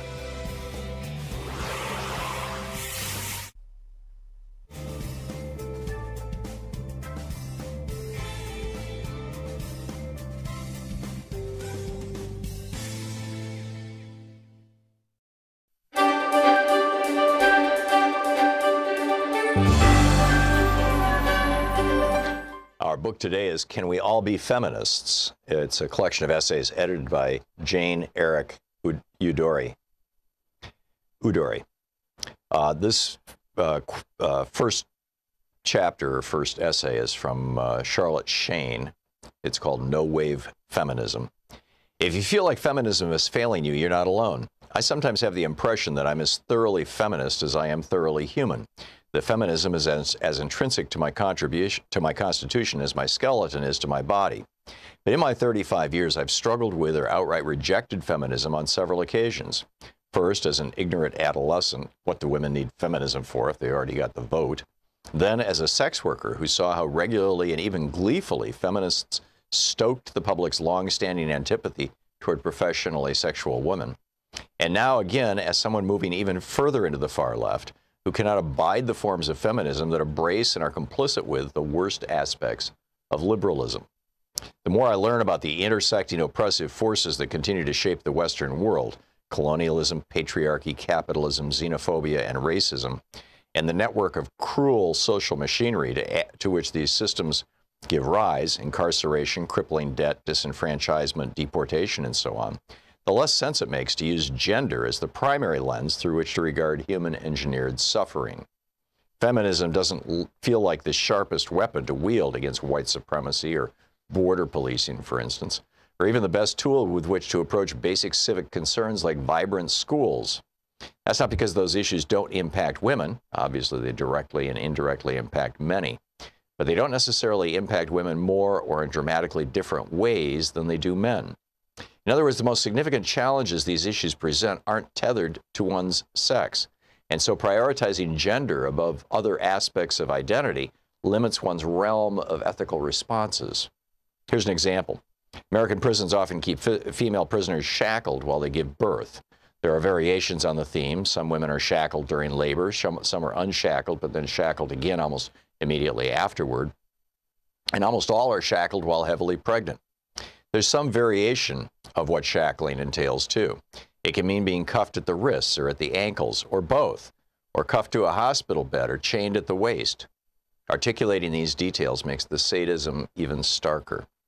A class action federal lawsuit in 2017 alleged more than 40 women at the Milwaukee County Jail suffered this horror. It was preceded by lawsuits in 2014 and 2016 against that same jail for similar practice. But the appalling practice is hardly confined to one city or one state. In 2015, New York prisons were found to be shackling prisoners in labor in spite of a state law that made it illegal to do so. And according to a 2016 report by the Prison Birth Project and Prisoners' Legal Services of Massachusetts, jails and prisons in Massachusetts were guilty of similar violations. Most feminists probably agree that this is a feminist issue. The topic accordingly receives coverage on feminist websites and sometimes in women's magazines. But does a feminist obligation to attend to the rights of the imprisoned extend only as far as pregnancy and labor? Or is it a feminist issue when a non-pregnant woman is shackled? Or when she is caged for years and exploited for her labor, denied face-to-face visits from loved ones, held captive in a compound in the name of, quote, justice? If the answer to these questions is yes, then it is also a feminist issue. Then is it also a feminist issue when men are shackled during various health emergencies, seizures, say? In 2014, a male inmate in Colorado died after undergoing several seizures while in restraints and receiving no medical treatment. Is it a feminist issue when incarcerated men are denied the right to visit with family or exploited for their labor? Is it a feminist issue when so many men are raped while in prison? Or does feminism's responsibility begin and end with gender-based mistreatment? The feminists hired by prominent media outlets often advocate for measures that would result in higher levels of incarceration. They write op-eds in favor of further criminalization around sex work and call for longer prison sentences for men convicted of assault, which we've known for decades is not necessarily synonymous with men who committed the crime. They also disturbingly relish the theater of sentencing, like that enacted by Judge Rosemary Aquilina, who told serial sexual abuser Larry Nassar that if she could, she would allow some or many people to do to him what he did to others. So sexual violation is an atrocity unless it happens to the right person. They capitalize on women's justified fear and anger around mistreatment by men to shore up the status quo, to suggest that our current problems are not the result of fundamentally unjust institutions, but rather institutions that are only incidentally sexist. That means that those same institutions could become less so with the right adjustments, like more draconian sentencing for crimes against women, or more female judges. But the prison system is racist and brutal by design, not by accident or mismanagement, just as the court system regularly fails the most vulnerable because it was built to protect the powerful. The challenge of the 21st century is not to demand equal opportunity to participate in the machinery of oppression, revolutionary thinker Angela Davis has written. Rather, it is to identify and dismantle those structures. Yet leveraging our existing legal system for criminalization remains the go-to strategy for most feminists when it comes to dealing with objectionable behavior. The book, Can We All Be Feminists? Want to connect with the show online? You can find the Thom Hartmann Program on Facebook, Twitter, and Instagram.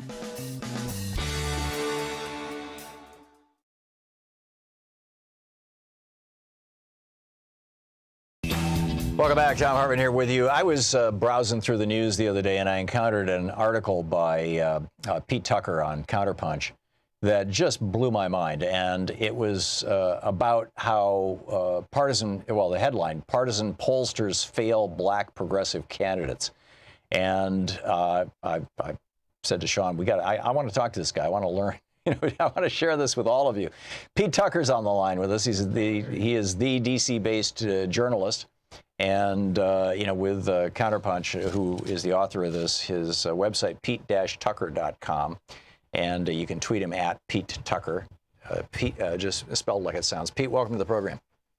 Thanks so much for having me, Tom. So, tell us what summarize your article, please. Well, we've seen in this Trump era that polls are not just failing, but they're failing black progressive candidates.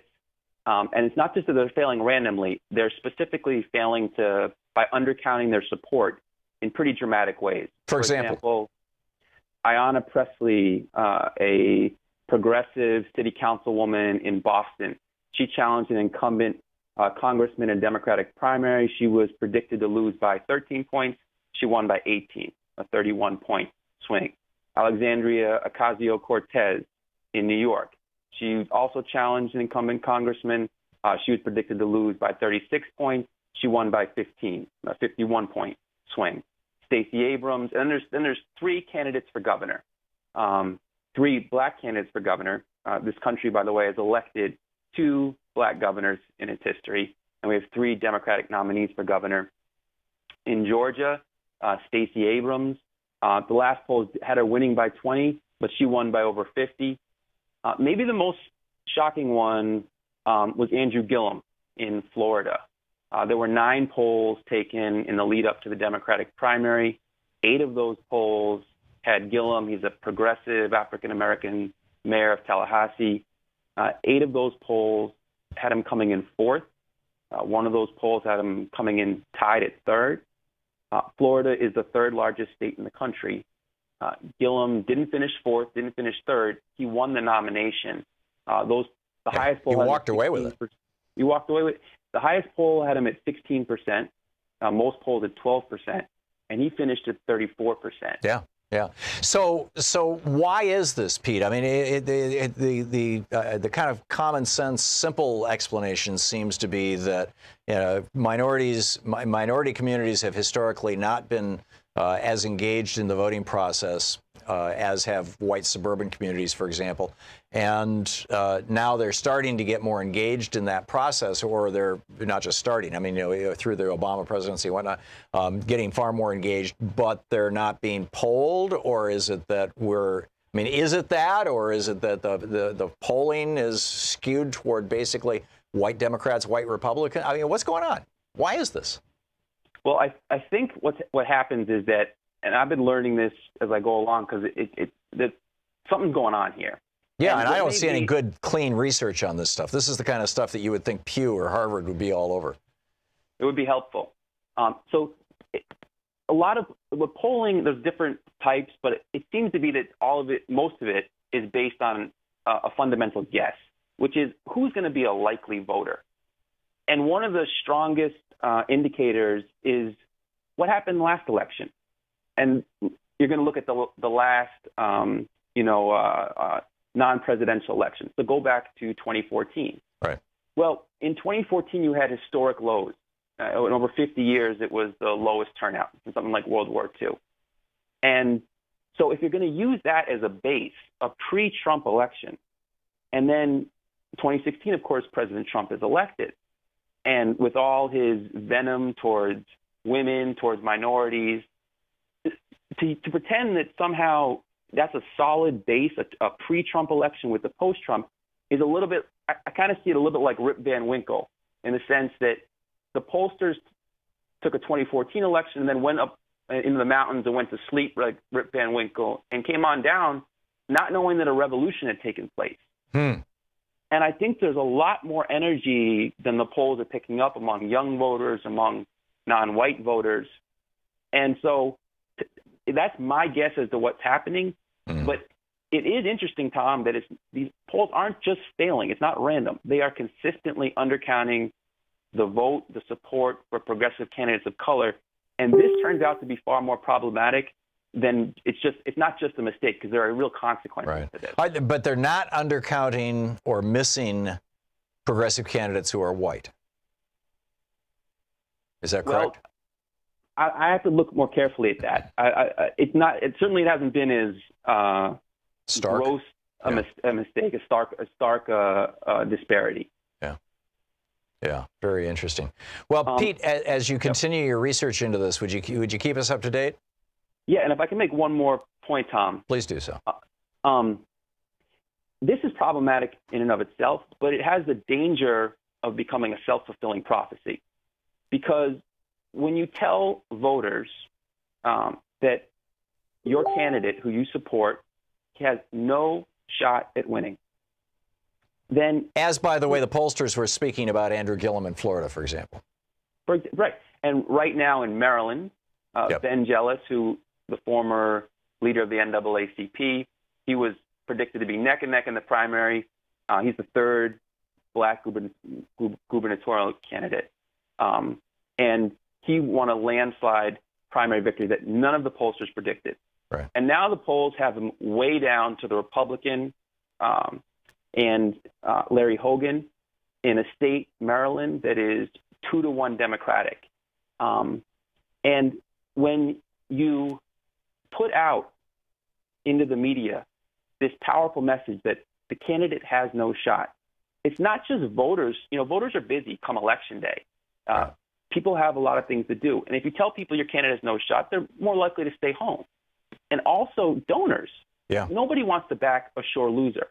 Yep. And so this is very dangerous. And this is why the Associated Press, in updating its AP style book earlier this year, it said because polls are so often intoxicating for journalists, that the AP is updating its style book to with this word of caution to journalists. Poll results that seek to preview the outcome of an election must never be the lead, headline, or single subject of any story. And yet, time and again, this is what we're seeing. Well, particularly on television. I mean, television news, I think, is the worst of this, because they're always, breaking news, here's the headline. You know, and it's all horse race stuff. True. They don't even talk about issues. They just talk about horse race and personality. And this not talking about issues is really significant, because you could poll on any number of things, but to keep polling on just how much you like the candidate, but not on the issues. It's not that they don't poll on the issues. It's much more seldom, and it's not as prominently reported. Now, if you had an election here in Maryland on the issues, for example, $15 an hour minimum wage, 71% of Marylanders support that. And you go on down the list, and that's a central plank to Jealous's campaign. Right. But that's not what's discussed. It's discussed as how popular Hogan is. And in my reporting, I've looked at the Washington Post, which is liked by many on the left, and because of its aggressive reporting on President Trump, and I'm all for that. But the Post, if you take Trump out of the picture, a nice thought, what exactly is it that the Post is against? It is anti-labor and organization as they come. It's for every war. And it really exists to defeat candidates that are progressive, that are pushing Medicare for all and a $15 an hour minimum wage. And I think you could say that of virtually all the major media. I think, I haven't studied, I think you could say certainly that. Network television. I think you're right. But the Post has been particularly pernicious in how it has given just the most favorable coverage to Hogan, saying he's bipartisan, he's moderate. You know, this is someone who is backed by the Koch brothers, who was with an organization, the Maryland Public Policy Institute, before coming to office that had Koch donor support. Another little detail that almost never makes it into the press. The Koch brothers are dropping $300 million in this election. Shelley Adelson's, got 10, 20, 30 million. I forget the number. And they talk about, oh, gee, it looks like this race is tightening up. I wonder why. And nobody says, well, maybe it's tightening up because they just dropped $10 million into that state, with slash and burn attack ads that in many cases are just plain old flat out lies. Yeah. And then the poll will say, well, how do you feel about this, that, or the other, rather than reporting on what people actually want as far as where we go into the future.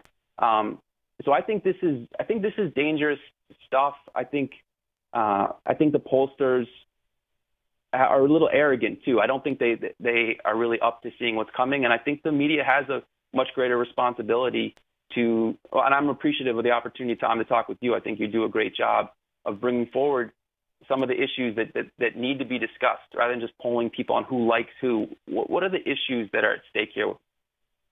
Right. Well, that's I think that's at the core, at the essential core of everything. It has to be the issues, and that's where our media does so poorly, because it's all reality. The reality TV model is what's been embraced by news. So they sit around with a couple of pundits talking about something, and everybody's opinionating, but they're not talking about the issues. They're talking about who likes who and who's up and who's down and what do you think, and it's just it drives me crazy watching talking heads on TV who are not even experts, right, in particular areas. I can understand having an expert on to explain something to somebody. I want Neil deGrasse Tyson to be explaining astrophysics. But anyhow, Pete Tucker, thank you, Pete. Hang on just a second. To Thom Hartmann. Visit ThomHartmann.com for audio and video archive. Pete's website is pete-tucker.com. His article's over at Counterpunch, and you can tweet him at Pete Tucker. Thank you, Pete. Thank you so much, Tom. Good talking with you.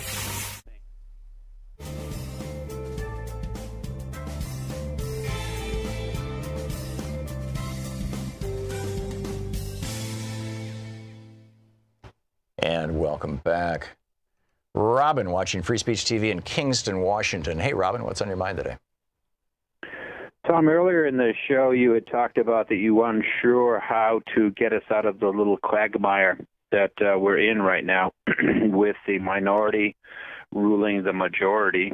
And actually, I feel that I do have a plan to be able to do that. And the entire backdrop of what I'm talking about is what Jimmy Carter said to you in an interview on this program, that we live in an oligarchy. And for that to have happened, one way or another, the existing Democratic Party had to be involved. If it were a healthy Democratic Party, it absolutely was. That would not have happened. A lot of the problems that we're facing right now, you can track right back to 1991 when Al Fromm and Bill Clinton put together the Democratic Leadership Council, the DLC.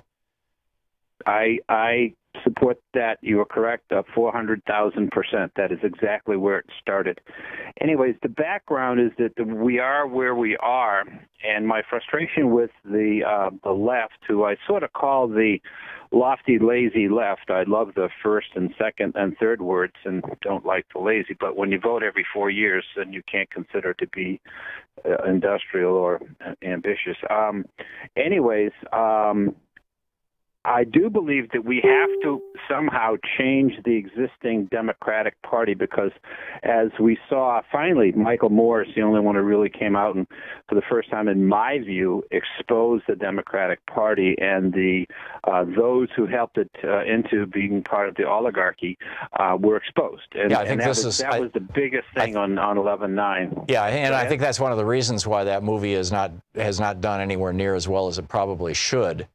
When Louise and I went to see it here in Vancouver, or Portland, functionally, there were 7 people in the theater, and it's because he comes right out and criticizes President Obama for the Flint crisis and the way Flint was dealt with, and then for using Flint as a shooting gallery with the military, and he's basically and therefore, I think the Democratic establishment has turned its back on Michael Moore.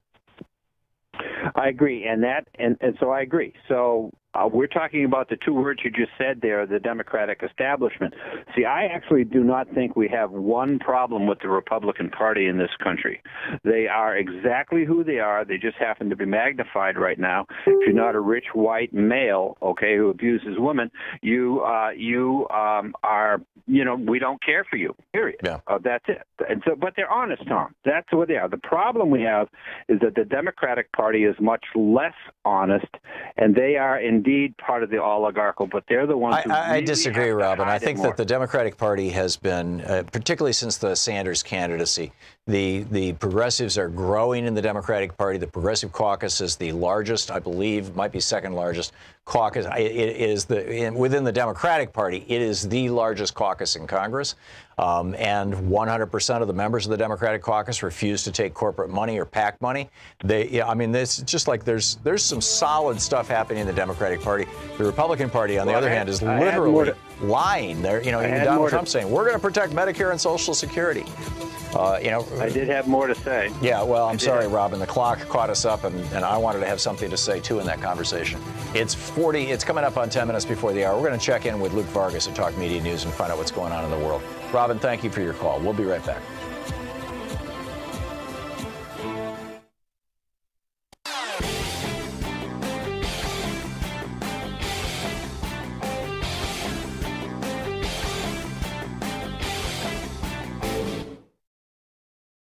There was a new poll out from Public Affairs Council and Morning Consult.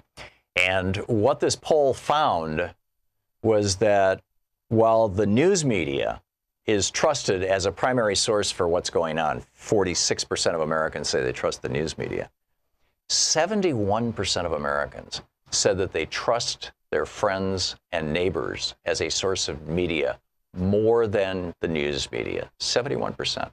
Now, what that means is that you, as a Free Speech TV viewer, are well informed on what's going on, far more so than the average person. So you have an opportunity now to be the news source for your friends, your neighbors, your family, whether it's on Facebook or talking to people at the store or your next door neighbors or whatever it may be. And you have an opportunity to let them know about this great news source here. Free Speech TV. Tell them how they can find it. You can go to freespeech.org. You can find all the places where people can watch Free Speech TV. Thank you. So let's check in with Talk Media News and find out what's going on in the world. Today's report brought to you by goatsfortheoldgoat.com and Loving What You Do. Alan Ratner's new book on the line with us. You can follow him on Twitter at The Courier as the chief foreign correspondent for Talk Media News. Luke Vargas joining us from the United Nations in New York. Hey, Luke. Hi, Tom. So Pompeo's in Saudi Arabia. I understand he had a 15-minute meeting with the king, who apparently is in full-blown dementia, and a 30-minute meeting with MBS, Mohammed bin Salman, the prince who is basically running the country. What do we know about this, and is any of this meaningful? And what's the latest shtick that Saudi Arabia is trying to? I understand Turkey came out and said, "Yep, they found DNA and blood evidence that." That Mr. Khashoggi, I was saying Khashoggi, I guess it's Khashoggi, was murdered in the embassy or in the consulate. What's the latest on this? Well, let me, because you mentioned this last, the Turkish sort of line about what occurred last night during this 9-hour period in which there were Turkish crime scene investigators on the scene at the embassy depends on who you ask. And I will say that while there have been some media reports confirming exactly what you just said, sort of more conclusive evidence of blood or other sorts of, remains of Mr. Khashoggi, that Turkish President Recep Erdogan himself has been a lot more muted, saying, look, it's unconclusive. We do have some suspicions that major portions of walls, if not entire rooms, were repainted. And he sort of hinted that might have been an effort to conceal some sort of toxic substance or otherwise. Plus, they brought this cleaning crew in, to scrub the place down with bleach before they painted it. Yeah, I mean, I do think at every turn the Saudis are sending a pretty clear signal that they really don't care about appearances here. If you are going to, and we haven't, these media reports from CNN and NBC, which were, swirling around last night, that the Saudi government had sort of figured out the party line and that they were going to chalk this whole thing up to a botched interrogation, which was evidently supposed to subdue this guy but not kill him, and then put him on a plane back to Saudi Arabia. They haven't officially stuck with that narrative, and I wonder who the sources were on that. It is telling, I think, how thoroughly picked through that kind of line of reasoning was. But I'm not really sure at this point out, 2 weeks after this, if Saudi Arabia can possibly even have a lie here that they can say with a straight face. It's just very difficult to demonstrate that you were concerned about, I don't know, some rogue actor or something operating within your embassy. If you so Luke, Trump came out and said if this is true, there's going to be severe consequences. Mohammed bin Salman, or at least his spokespeople, in response to that said, we will stick a dagger into the heart of the American economy if you try to punish us. Have they backed us down? Has Trump wimped out and rolled over?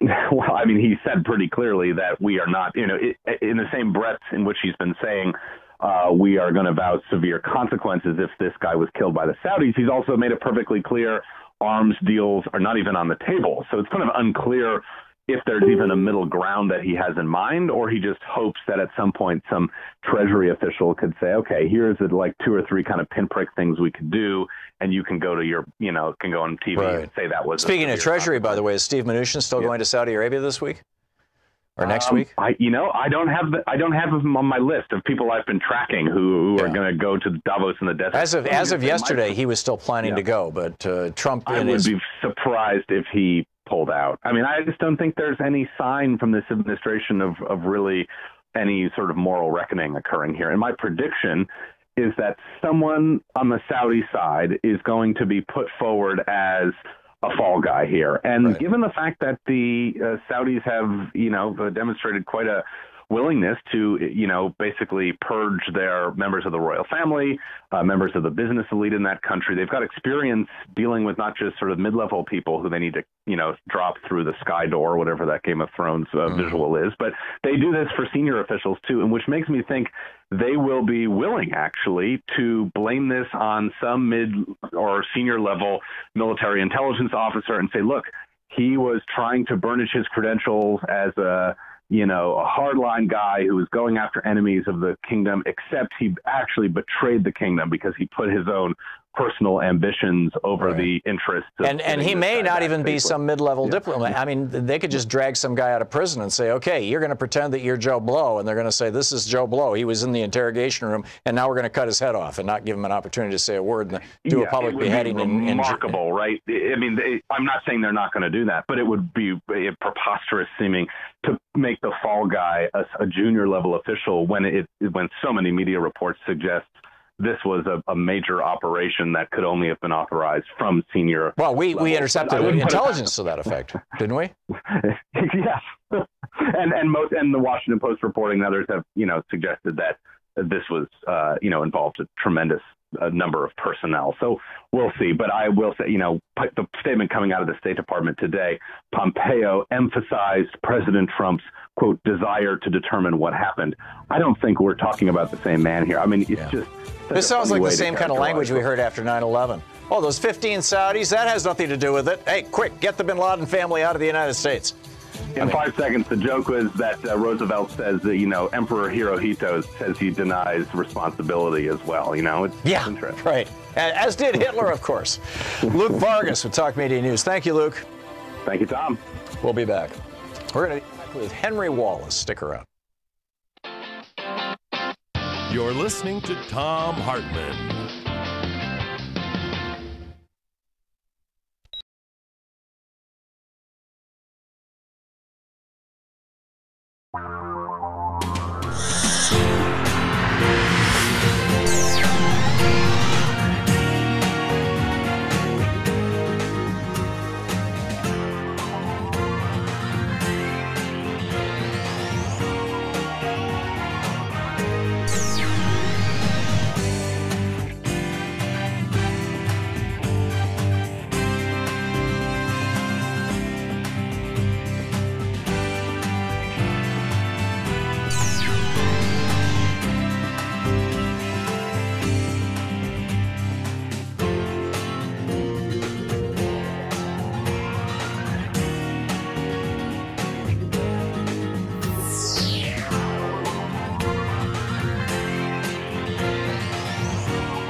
was a new poll out from Public Affairs Council and Morning Consult.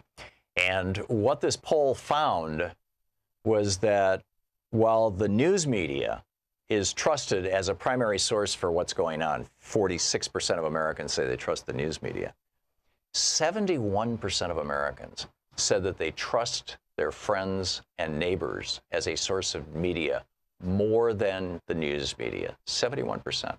Now, what that means is that you, as a Free Speech TV viewer, are well informed on what's going on, far more so than the average person. So you have an opportunity now to be the news source for your friends, your neighbors, your family, whether it's on Facebook or talking to people at the store or your next door neighbors or whatever it may be. And you have an opportunity to let them know about this great news source here, Free Speech TV. Tell them how they can find it. You can go to freespeech.org. You can find all the places where people can watch Free Speech TV. Thank you.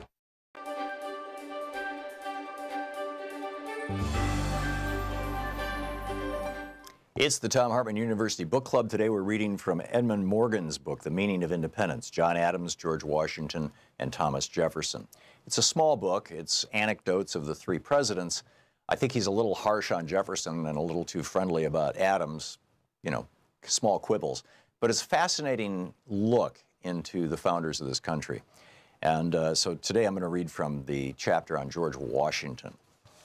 The King of England, George III, was fond of farming. His favorite diversion was to ride about his lands, chatting with the tenants about the crops. Farmer George, he called himself. His arch opponent, George Washington, had the same fondness for farming. He too enjoyed riding about his lands and talking about the crops. Indeed, there was nothing else he enjoyed quite so much. But there the likeness ceased. And among the many other matters that differentiated George Washington from George III, none was more striking than George Washington's greater reserve and dignity. George Washington would never have taken the liberty of calling himself Farmer George, nor would he have allowed anyone else to do so.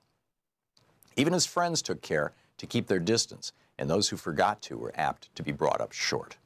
A familiar anecdote, though perhaps apocryphal, well illustrates Washington's customary posture toward himself and toward others. During a meeting of the Constitutional Convention in Philadelphia in 1787, a group of Washington's friends were remarking on his extraordinarily reserved and remote manner, even among his most intimate acquaintances. Governor Morris, who was always full of boldness and wit, had the nerve to disagree. He could be as familiar with Washington, he said, as with any of his other friends. Alexander Hamilton called his bluff by offering to provide a supper and wine for a dozen of them if Morris would, at the next reception Washington gave, simply walk up to him, gently slap him on the shoulder and say, "My dear General, how happy I am to see you look so well." On the appointed evening, a substantial number of people were already present when Morris arrived, walked up to Washington, bowed, shook hands, and then placed his left hand on Jefferson's shoulder and said, "My dear General, I am so happy to see you look so well." The response was immediate and icy. Washington reached up and removed the hand, stepped back, and fixed his eye in silence on Morris until Morris retreated, abashed, into the crowd. The company looked on in embarrassment, and no one ever tried it again. It seems a most un-American reaction, not the sort of thing that Americans like to see in the men they honor, certainly not the sort of thing one would look for in a leader of a popular revolution today. Yet Americans then and since have honored George Washington far beyond any other man in their history. Moreover, he earned the honor and his dignity and reserve. The aloofness that still separates him from us helped him to earn it. How this came about is part of the larger story of American independence, the story of how the American Revolution transformed some of the least lovable traits of a seemingly ordinary man into national assets. For besides his aloofness, Washington had other characteristics which at this distance appear less than admirable, but which served him and the nation well in the struggle for independence. Perhaps the most conspicuous of these traits, conspicuous at least in his surviving correspondence, was an unabashed concern for his own economic interest. Although Washington was fair in his dealings and did not ask favors of any man, he kept a constant, wary, and often cold eye on making a profit, ever suspicious, and not always without reason, that other men were trying to take advantage of him. Like most Virginia planters, he complained that London merchants were giving him too little for his tobacco or charging him too much for the goods he bought from them. When he rented to tenants, he demanded to be paid punctually and dismissed men's inability to meet their obligations as irresponsibility or knavery. If a man was so foolish as to try cheating him, he was capable of a fury that came through vividly in his letters, as when he wrote to one associate that, "All my concern is that I ever engaged myself in behalf of so ungrateful and dirty a fellow as you are." In operating his plantation at Mount Vernon, he inveighed endlessly against waste of time, waste of supplies, waste of money. "A penny saved is a penny got," he would say, or "many mickles make a muckle," by which he apparently meant that many small savings would add up to a larger one. Even in dealings with his mother, he was watchful, for he thought she had extravagant tastes. He was ready to supply her real wants, he said, but found her imaginary wants indefinite and oftentimes insatiable. Even after he left Mount Vernon in order to win a war and found a nation, his intense absorption with his estate persisted, somehow curiously out of place now and out of proportion to the historic events that he was grappling with. In the darkest hours of the war, and later during some of the tensest national crises, he took time to write to the managers of his plantation about making it show a profit. In early December 1776, for example, after fleeing across the Delaware with the remnants of his army, he sent home instructions to make do without buying linen for the slaves, as a price is too heavy to be borne with. And while he was president, his weekly directives to his managers far exceeded in length the documents he prepared for his subordinates in government. No detail was too small for his attention. In December 1792, while his cabinet was rent by the feud between Jefferson and Hamilton, he sent orders that Anthony's, this is one of his slaves presumably, sore toe should be examined, and if it requires it, something should be done to it. Otherwise, as usual, it will serve him as apprentice to be in the house half the winter. 3 months later, when Hamilton was under attack in the House of Representatives for alleged corruption in the Treasury Department, Washington was worried that Caroline, who was never celebrated for her honesty, would steal some of the linen she was entrusted with cutting. The book is The Meaning of Independence, John Adams, George Washington, and Thomas Jefferson.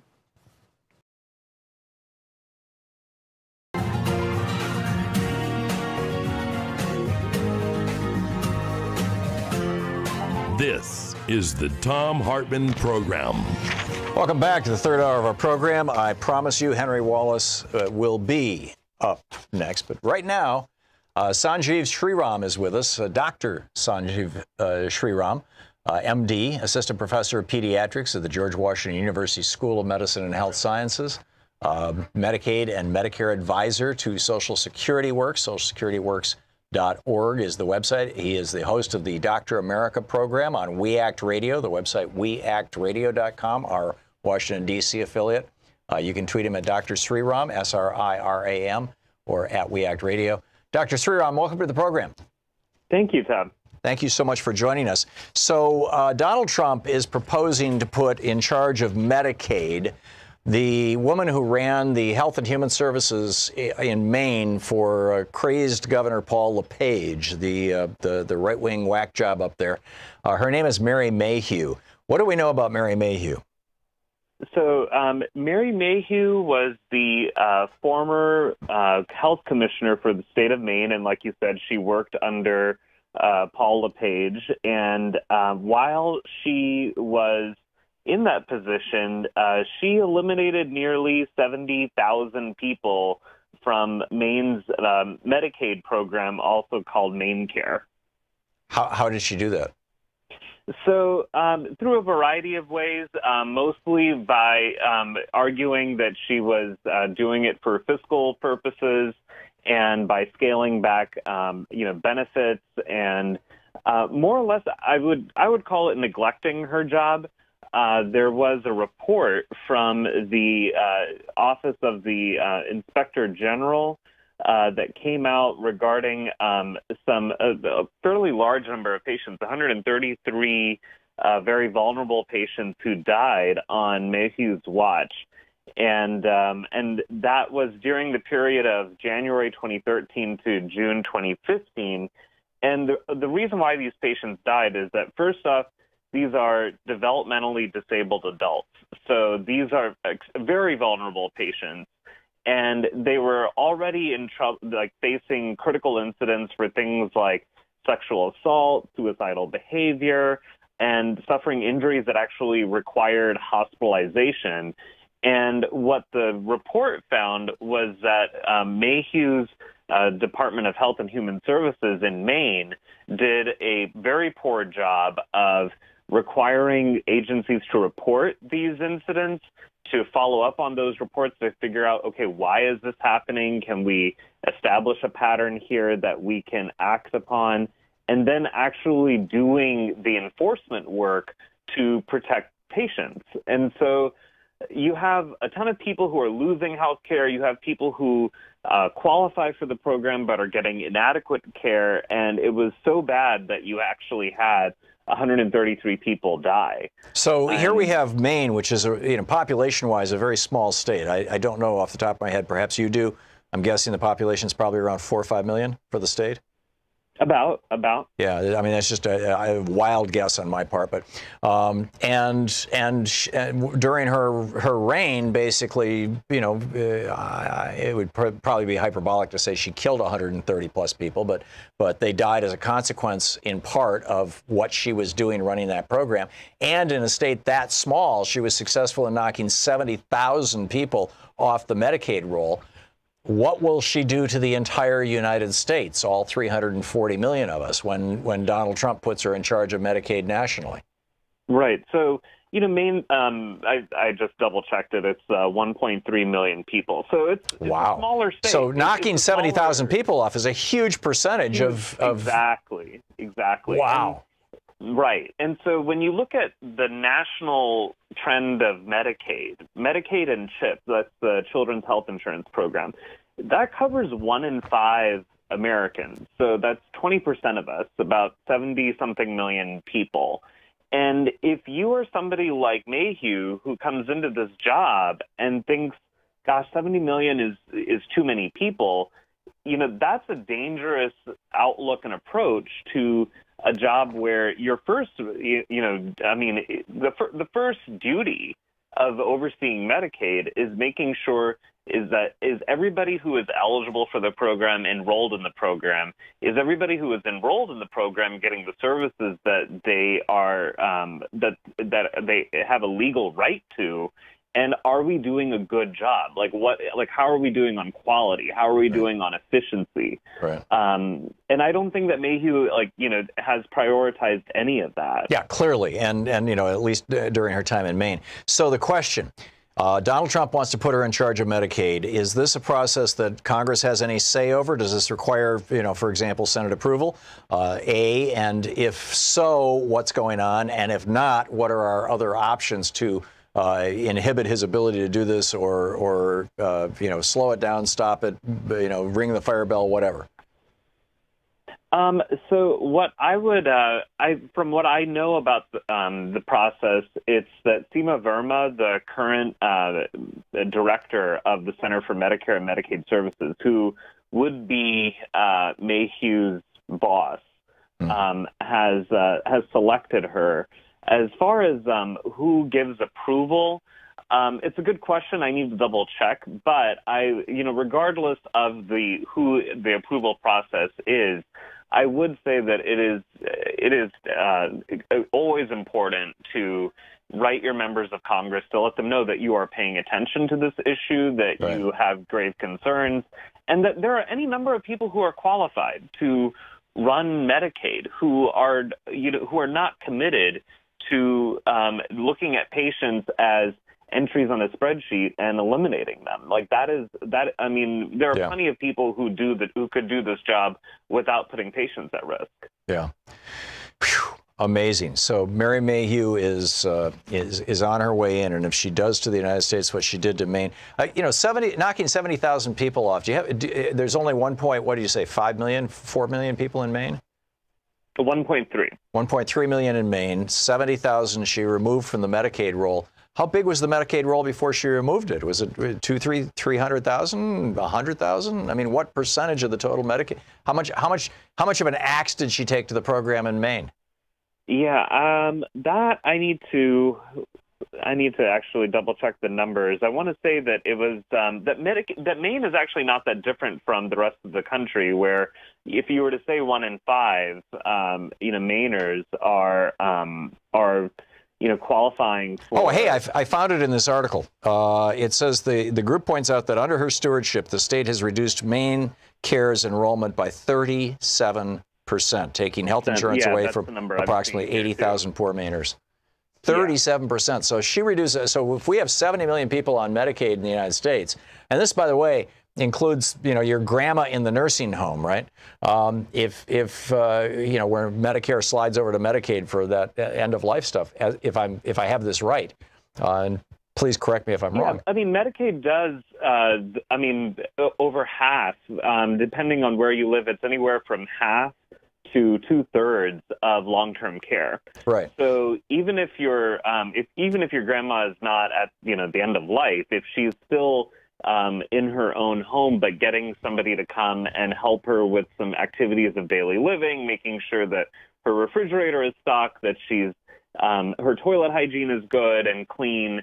Those are services that Medicaid provides. If somebody like Mayhew looks at the budget and says, somebody's coming and seeing your grandma every day, maybe it needs to be just about every other day or once a week, you're going to be fine. Yeah. That's a tremendous loss for the dignity of our elderly. Well, and it puts people at risk of dying. I mean, again, 130 plus people died while she was running this program in Maine in part because of her incompetence. When this gets applied, instead of being applied to a couple of 100,000 people, to 70 million people, if she tries to make a 38% cut in that, you're knocking tens of millions of people off the Medicaid rolls or damaging it. So Dr. Sriram, thank you so much for being with us today. Anytime. Great talking with you, Dr. Sanjay Sriram. We'll be back. This is the Thom Hartmann Program. Excuse me, it's Sanjeev Sriram. We'll be back in just a moment with Henry Wallace, my thoughts and your calls.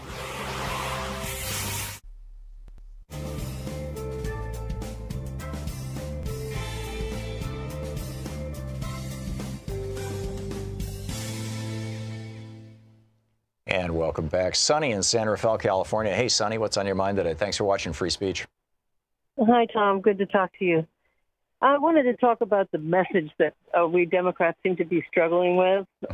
Should we go high, go low, all that? Okay.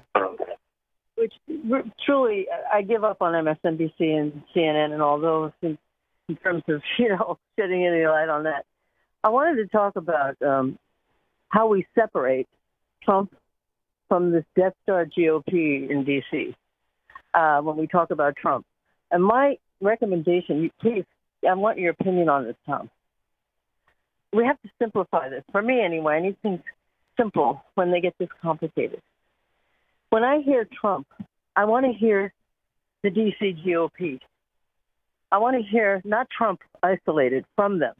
There was Gingrich who broke onto the scene in the 90s with this kind of virulent stuff, and he started playing to the C-SPAN cameras in chambers and perfected that. And then they perfected slowly Fox. And then, this has been going on for a long time, and Trump is the GOP. He is not. Right. I think there was a probably arguably reasonable separation of Trump and the GOP during the first, say, 10, 12 months of his presidency, because he was screwing so many things up so badly, and so many Republicans were still speaking poorly of him, and the obvious ones who didn't stop are now on their way out, Bob Corker and Jeff Flake and whatnot, and a couple of members of the House, actually about a dozen members of the House. But then something happened. After 10, 12 months, it seems like, sometime, around the middle of last winter, it seemed that the Republican Party finally said, okay, he's not going to self-destruct. He is learning how to at least pretend to be presidential, or at least our version of that. And he actually is building and strengthening his own base. And if we ignore that base, we do so at our own peril. The Tea Party has turned into the Trump Party. And so we better get in bed with this guy. And at that point, the GOP became the Trump Party. And I would say that happened probably 8 or 9 months ago. And but the media, to your point, Sonny, and I think this is what you're saying, correct me if I'm wrong, is that the media hasn't acknowledged that merger No, they for example, Lindsey Graham. On Tuesday, they'll say, what happened to Lindsey Graham? He used to be so never Trump-like. Right. And on Wednesday, they're like, here comes Lindsey. Listen to him. He's saying to those Saudis, get rid of that, that MSB, the murder boy there, right. Solomon. And he's out there like the hero of the day. They're hopeless. Yeah. And I agree with you that it did take 10 to 12 months for this to mesh completely between Trump and the GOP. But I believe Trump is the GOP. I don't think he's anything but the GOP. I think they are, as Noam Chomsky, my hero, has been saying for years, that the most dangerous gang on this earth is the GOP in the United States of America. Yeah. Personally, I call them the Death Star, but I mean, that's just, I don't know. Yeah, they complain about MS-13, but the Republican Party has been responsible, or at least their policies. For example, refusing to expand Medicaid under Obamacare, and John Roberts is complicit in this. The GOP has been responsible for a lot of deaths in the United States, a lot of deaths. I mean, Harvard University was estimating it at 40,000 a year, or 24,000 a year after Obamacare. Sonny, thank you. Excellent point. One I hadn't considered. I appreciate it. We'll be right back. There was a new poll out from Public Affairs Council and Morning Consult. And what this poll found was that while the news media is trusted as a primary source for what's going on, 46% of Americans say they trust the news media, 71% of Americans said that they trust their friends and neighbors as a source of media more than the news media, 71%. Now, what that means is that you, as a Free Speech TV viewer, are well informed on what's going on, far more so than the average person. So you have an opportunity now to be the news source for your friends, your neighbors, your family, whether it's on Facebook or talking to people at the store or your next door neighbors or whatever it may be. And you have an opportunity to let them know about this great news source here, Free Speech TV. Tell them how they can find it. You can go to freespeech.org. You can find all the places where people can watch Free Speech TV. Thank you. Want to connect with the show online? You can find the Thom Hartmann Program on Facebook, Twitter, and Instagram.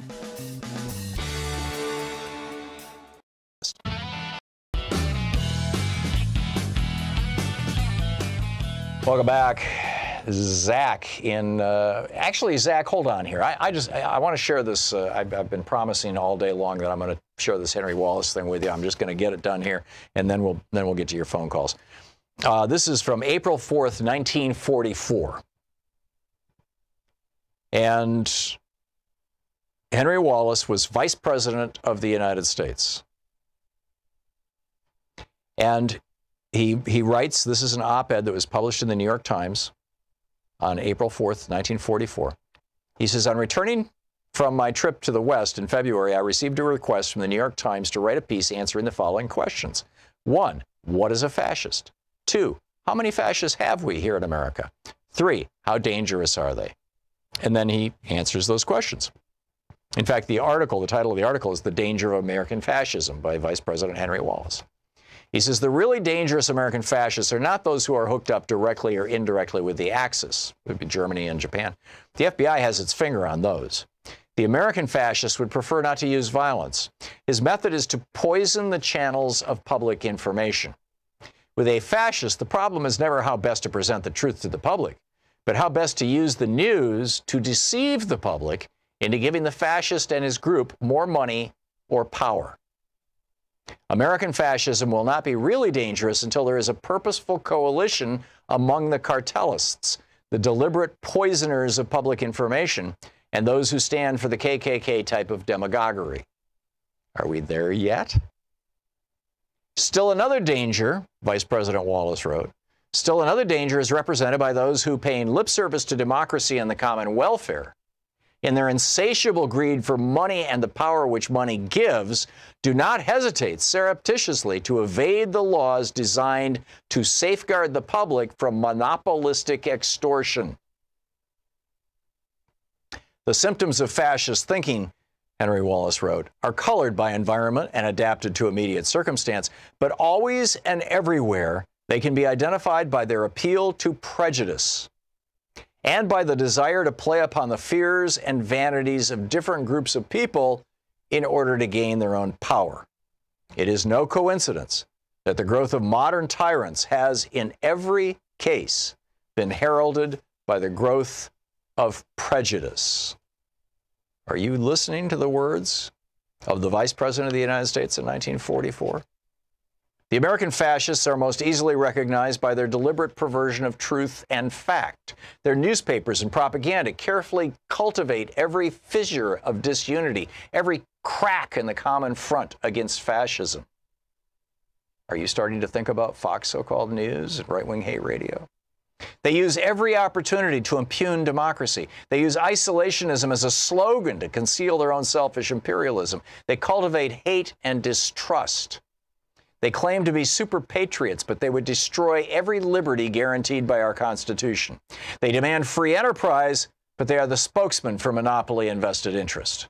Their final objective, toward which all of their deceit is directed, is to capture enough political power so that, using the power of the state and the power of the market simultaneously, they may keep the common man in eternal subjection. We all know the part that the cartels played in bringing Hitler to power, and the role the giant German trusts have played in Nazi conquests. Monopolists who fear competition and who distrust democracy because it stands for equal opportunity would like to secure their position against small and energetic enterprise. In an effort to eliminate the possibility of any rival growing up, some monopolists would sacrifice democracy itself. We must not tolerate oppressive government or industrial oligarchy in the form of monopolies and cartels. And what do we have now? Literally every industry in America is now controlled by, you could call it a monopsony. Basically, that's where the buyers have maximum power rather than the sellers, so they control the marketplace. But I would say they're mini monopolies, right? I mean, you got, basically in the airline business, you got 3, 4, 5 airlines. In the pharmaceutical industry, you have a half a dozen pharmaceutical companies that control, in each case, they control anywhere from 65 to 90% of the market, right? That's a functional monopoly. In processed foods, in the growing, the raw material foods, in, hog operations, some of the largest ones are not even American, they're Chinese owned. Cattle operations. The electronics, computing, the internet, your television network. I mean, pick it, right? Pick anything. Pick any area. Toothpaste. I mean, whatever it may be, what you will find is that the vast majority of the market is now monopolized. And that these corporations are feeding the politicians who keep their monopolies intact, which would be, by and large, the Republican Party. Which, by the definitions of Henry Wallace, the Vice President of the United States in 1944, means that it has become a fascist party. Is it time to start using the F word, fascism, aggressively to define these guys? And without hyperbole, without exaggeration, just say, okay, this is exactly what Henry Wallace was talking about.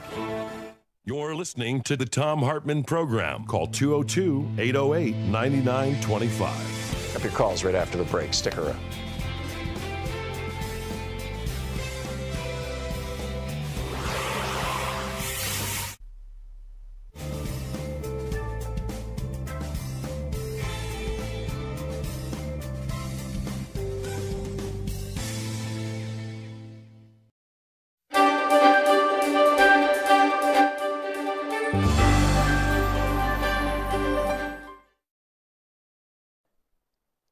In the Thom Hartmann University Book Club today, we're reading from American Holocaust by David Stannard, The Conquest of the New World. This is from the prologue.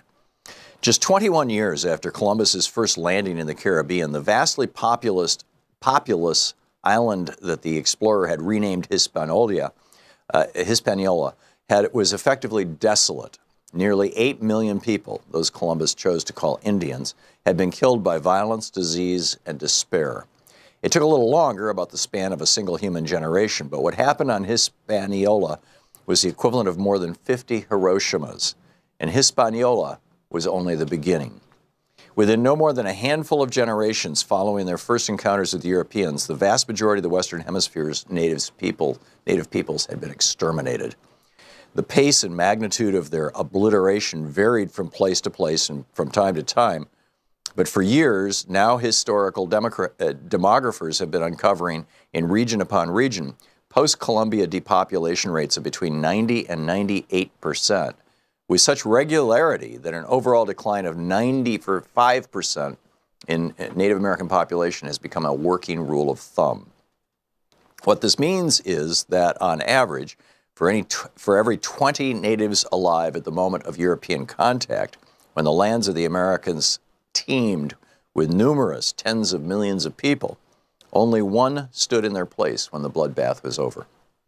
To put this in a contemporary context, the ratio of native survivorship in the Americas following European contact was less than half of what the human survivorship ratio would be in the United States today if every single white person and every single black person died.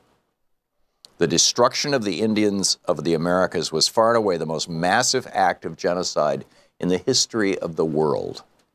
That is why, as one historian aptly has said, far from the heroic and romantic heraldry that customarily is used to symbolize the European settlement of the Americas, the emblem most congruent with reality would be a pyramid of skulls.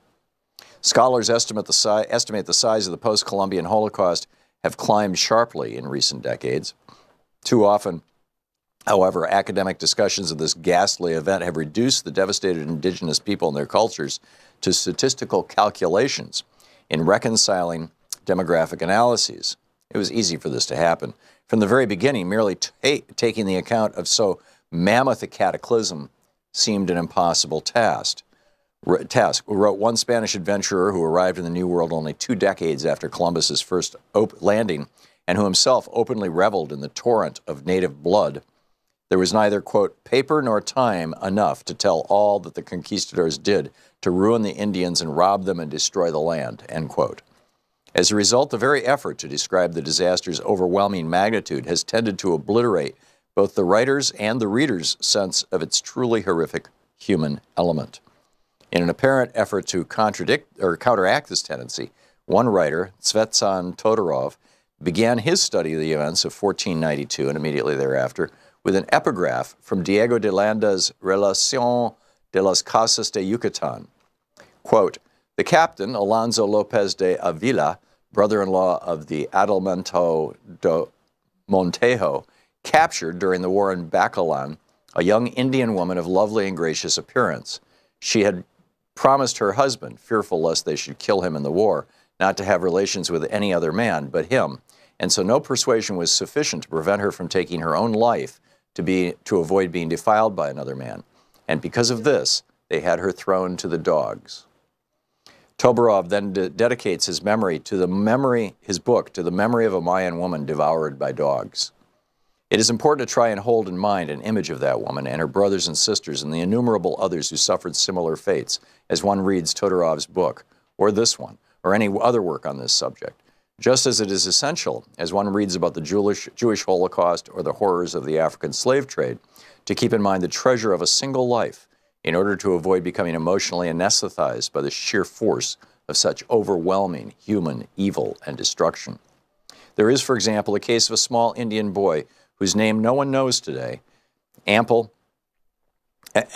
whose unmarked skeletal remains are hopelessly intermingled with those of hundreds of anonymous others in a mass grave on the American plains, but a boy who once played on the banks of a quiet creek in eastern Colorado, until the morning in 1864, when the American soldiers came. Then, as one of the cavalrymen later told it, while his compatriots were slaughtering and mutilating the bodies of all the women and all of the children they could catch, he spotted the boy trying to flee. Quote, there was one child, probably 3 years old, just big enough to walk through the sand. The Indians had gone ahead and this little child was behind following after them. The little fellow was perfectly naked, traveling on the sand. I saw one man get off his horse at a distance of about 75 yards and drop his rifle and fire, but he missed the child. Another man came up and said, let me try the son of a bitch, I can hit him. He got down off his horse, kneeled down, and fired at the little child, but he missed him too. A third man came up and made a similar remark and fired, and the little fellow dropped. We must do what we can to recapture and try to understand in human terms what it was that was crushed, what it was that was butchered. It is not enough merely to acknowledge that much was lost. So close to total was the human incineration and carnage. And it continues. Want to connect with the show online? You can find the Thom Hartmann Program on Facebook, Twitter, and Instagram.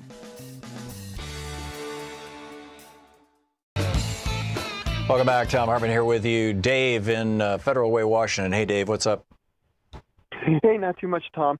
Hey, I wanted to make a comment about, how the academic topic of fascism, all right? Mm-hmm. You know what I'm saying? I don't mean it in a negative way. The message about neoliberalism is getting out. I had a debate with a guy at work on neoliberalism, and I had to tell him finally that, hey, look, in my opinion, neoconservatism and neoliberalism is like choosing between hemlock and arsenic. You pick your poison, right? I mean, yeah. I have no... Well, neoconservatism has its focus on war and imperialism, and neoliberalism has its focus on economics and the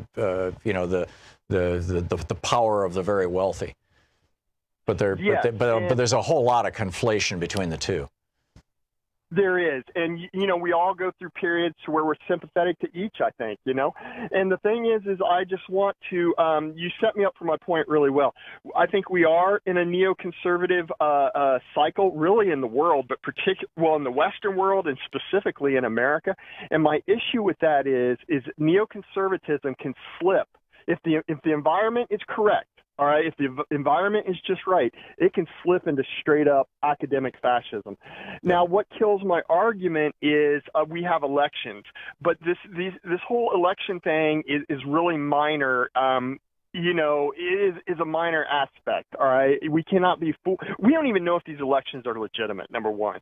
Number two is, all right, like if you look at recently this S-400 anti-aircraft system that the Russians are building, they're selling that to Turkey. Turkey is a NATO country. It is just a better weapon system for the price. Now, I read two articles. One, Russia is doing this to try to, find out classified information about NATO air defense. Two, Russia is doing this to figure out how to shoot down the F-35. Well, if the neoconservatives figured this out, Boeing, Lockheed, and all of them figured this out, that the F-35, the simple rule of government is why have one when you can have two for twice the price? They'll make an F-36, hypothetically. Yeah. And this is all, the cycle of money, neoconservatism, and the evolution into fascism. And I would say that most of this began, we can track a lot of this back to the Vietnam War. In fact, we can track probably some of it back to the Korean War. But in a big way, it began after 9/11. And, of course, that was the neoconservatives', big dream. Their hallelujah moment that they talked about in 1998 in the Project for a New American Century, signed by Jeb Bush, among others, that basically said that implored Bill Clinton to attack Saddam Hussein and take down the government of Iraq. And so, George W., when he became president, everybody was talking about he was an illegitimate president. But, hey, we had this great peace dividend. Remember the peace dividend that was at the end of the century? And, because of the fall of the Soviet Union, and we didn't need to have all these nuclear weapons and all this stuff. And then 9/11 happens, and it's suddenly off to the races, okay. And George Bush had a choice. He could have said, okay, you got 17 hijackers, 15 of them are Saudis. We're going to collaborate with Saudi Arabia, and we're going to collaborate with Afghanistan, where this apparently was plotted. And by the way, we had a decent relationship with Afghanistan at that point in time. Just 6 months earlier, George Bush had given $40 million to Afghanistan to distribute to their poppy farmers, and they had burned something like 70% of the poppy fields in Afghanistan enthusiastically in exchange for more money than they would have gotten if they'd grown the stuff and sold it. And so, when Mullah Omar said, oh, my God, this terrible thing that happened to you guys, we will arrest bin Laden and the 5,000 people who hang out with him here in Afghanistan, and we will turn, well, at least bin Laden anyway, we will turn them over to you, or not to the United States, but to a third, a neutral third party. George Bush said, no, I want to have a war. And you know, and then Afghanistan, and then of course Iraq, and we lied us into Iraq, and here we are, both in both those wars. So we're still in that neoconservative moment. And I absolutely agree, Dave, that out of that, this is James Madison. This is exactly what James Madison was talking about. I've got the quotes someplace here, but I guess I don't have it where I can grab it. But James Madison said, "No nation and no democracy can survive in a state of perpetual war." He said, in war, all the very worst things are amplified because so much more power goes to the executive, to the president. And therefore, war is the great enemy of democracy in the United States. He was absolutely right, and that's what we're seeing. Dave, you want to add to that before I move along? Well, yeah, I just have a solution and a call to action. This is a Dave solution, all right? Mm-hmm. I say we have UN observers come in and check our elections. I mean, this is what Amen. This is, you know. You know, they tried to do that in 2004 in the John Kerry election, and the Republicans in the state, as I recall, it was in Ohio, the Republicans refused to let them come to the polling places. Yep. A fascist America with our firepower, it's not good for the world. Yeah. I mean, we need to think about that. There you go. All right. Dave, thank you for the call. Zach in North Hollywood, California. Hey, Zach, what's up? Good morning, Tom. Boy, this ties in perfectly with what you guys are talking about. We're fighting 50 years of propaganda-driven sentiment on the Trump side. And you're right, the 9/11 was a springboard for what we're seeing now. But I think the media needs to embrace and get more familiar with the spectacle of handcuffs in prime time. I think they'd be surprised at how well they do. And we have a whole new crop of people to put handcuffs on. So my question for you is, we know what happened. Bernie had the bigger crowds and more juice than anyone in the 2016 primary, including Trump and Hillary. But the media gave Trump their blessing. We know that. So we all know they've been cheating the vote for 18 years. They've been cheating the vote since Reconstruction. Right. I mean, what the Republicans are doing right now are the same damn Jim Crow things that were being done back in 1880. It's just that they're being done in a slightly more sophisticated and subtle way. Right. I'm not throwing my hands up here, but how is one midterm going to have the effect we want if we still don't have checks on a fair vote and ways to prove, the cheating and enforce infractions? Well, this is why we've got to flood the zone. I mean, we have to show up so many voters. We have to turn out so many voters that it overwhelms gerrymandering, that it overwhelms the rigging of the electoral system by throwing people off election rolls, either by count or removal. Yeah. No, and we have to flood the zone, and we need to be doing it with this election, and we need to be doing it 2 years from now in the 2020 election, and we need to be doing it big time. And if we don't, we're screwed. Zach, thank you, excellent point. George in Chicago. Hey, George, you want to talk about polling deficiencies? Well, I first wanted to say a big thank you for the wonderful conversation you had with Pete Tucker. That's why I and so many others make it a point to tune into your show every day. That was fantastically informative. Thank you. And I had hoped that one aspect of polling would have been addressed in the conversation, and perhaps you can do it with Mr. Tucker on a future interview. But it's my understanding that traditionally polling was done by calling people at home on their landline telephones. And we're all pretty familiar with the fact that particularly with millennials and younger people, they're not that likely to have landline phones. And particularly with black and brown younger people, they might be using throwaway cell phones that they use for a while and get another one with another number. So I'm just wondering about the mechanics and the nuts and bolts of being able to phone a large enough representative sample so that you can get a good result. Yeah, I understand, George, and I don't know the answer to that. And that's essentially the question I asked Pete. I said, why is it that the supporters, the voters who are going to vote for progressive minorities are not being counted? And, is it because there's been a radical increase in their number that hasn't been picked up by the pollsters? And he said he thought that was part of it because their metric is not, their benchmark, is not the 2-year ago election, because that was a presidential year, but rather the 4-year ago election. And that was before Trump, and that was before, grab him by the crotch and all this other stuff. That was before Brett Kavanaugh. That was before, the Muslim ban and the Mexican rapists and all this other crap that has just completely energized and activated the progressive base. And people of color realizing that, this now the Republican Party institutionally is on a daily basis using racism to go after them. But, the mechanics of it, I don't know. And Pete didn't seem to know either, George. Perhaps people see a number on their caller ID that they don't recognize, and if it's a pollster, they just hang up. Yeah, well, it could be. I mean, I don't answer numbers that I don't recognize. It's just that simple. If somebody wants to reach me who is not on my list, they have to leave a voicemail, and then I'll get back to them. But and probably more and more people are doing that. George, thanks a lot for the call. Good talking with you, and thanks for listening to WCPT. You're listening to Thom Hartmann. Visit thomhartmann.com for audio and video archives. Right back after the break with more of your calls here on the Thom Hartmann Program. It's 44 minutes past the hour.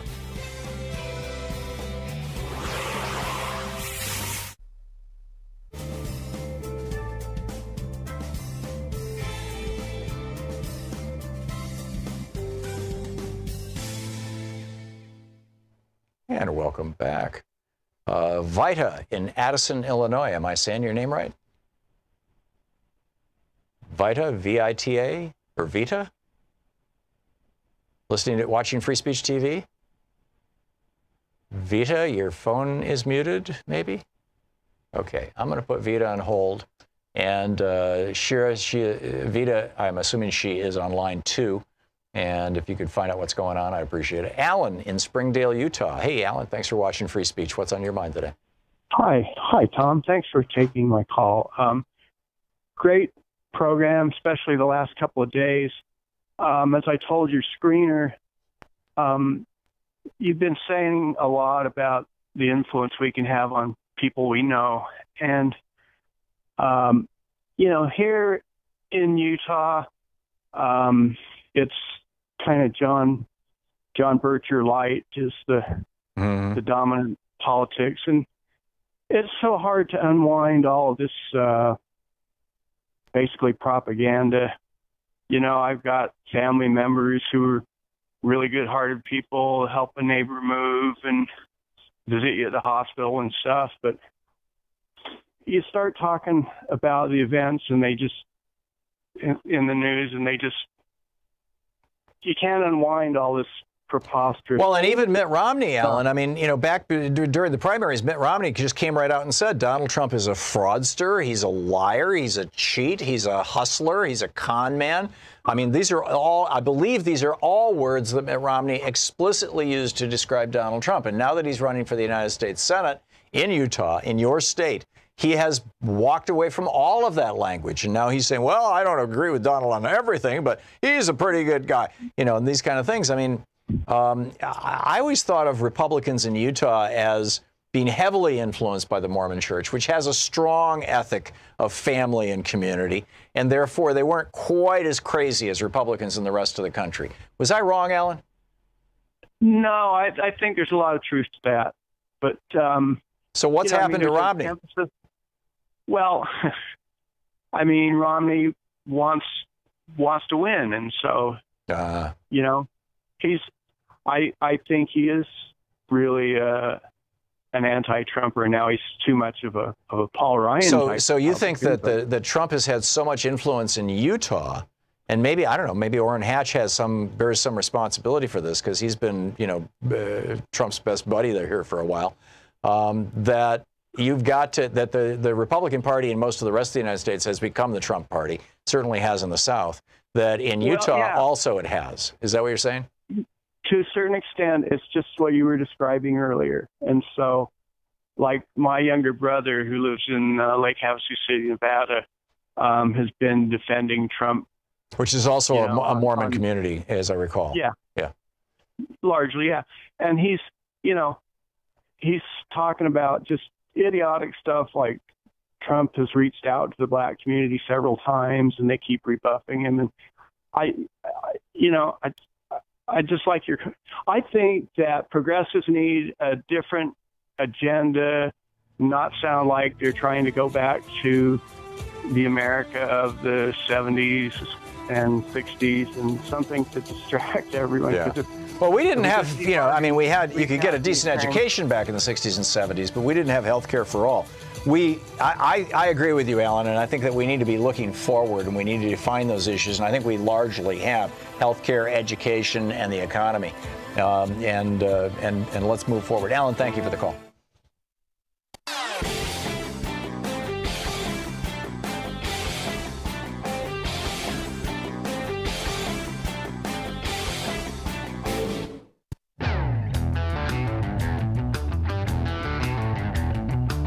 Fair and only slightly unbalanced. Thom Hartmann here with you. Britt in Eureka, California, listening on KGOE. Hey, Britt, what's up?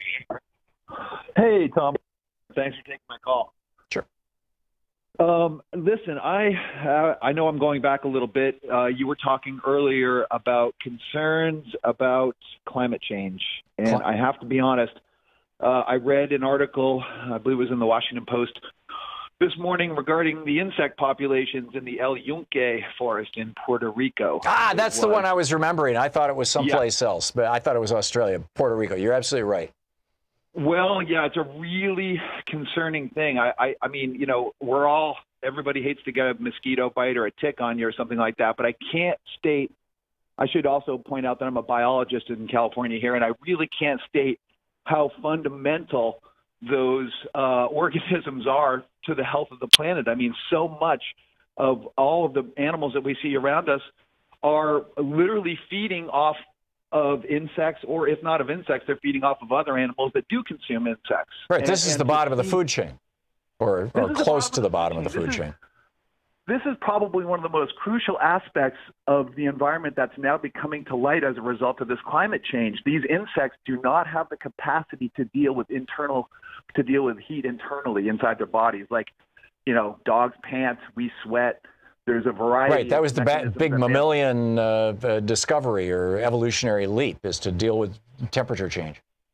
Exactly. And unfortunately, the insects on the planet, although they do have the ability to move to cooler environment, microclimates, under a leaf or out of the sun or something, they don't have the ability to change the rising climate around them. So, small changes in climate temperature they can deal with, but a consistent rise in climate change, over, say, thousands or millions of years, the insects can evolve to deal with that. But over a very short period of time, they're not going to have the ability to have the capacity to evolve and to deal with that heat. And to, we've been talking about how pollinators are disappearing from the planet, bees and butterflies and all these types of insects. But now we're starting to see that even some of the more resilient insect species are disappearing. And it's an incredibly disheartening thing. When I read it this morning, it was very upsetting. And I just want to say that we need to look to elect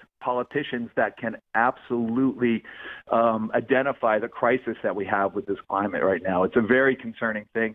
All these things that we're worried about, healthcare and all this stuff, none of it means a thing when the planet goes up in smoke. I mean, we're literally on the edge of... I'm completely with you, Britt. Britt, a quick question.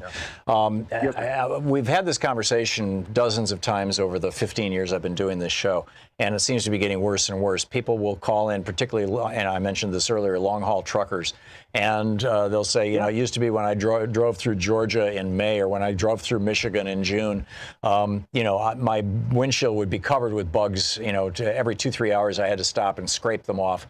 And now, I might get three bug hits in a day. It's just not happening. Are those anecdotal reports backed up by any kind of science that you know of as a biologist?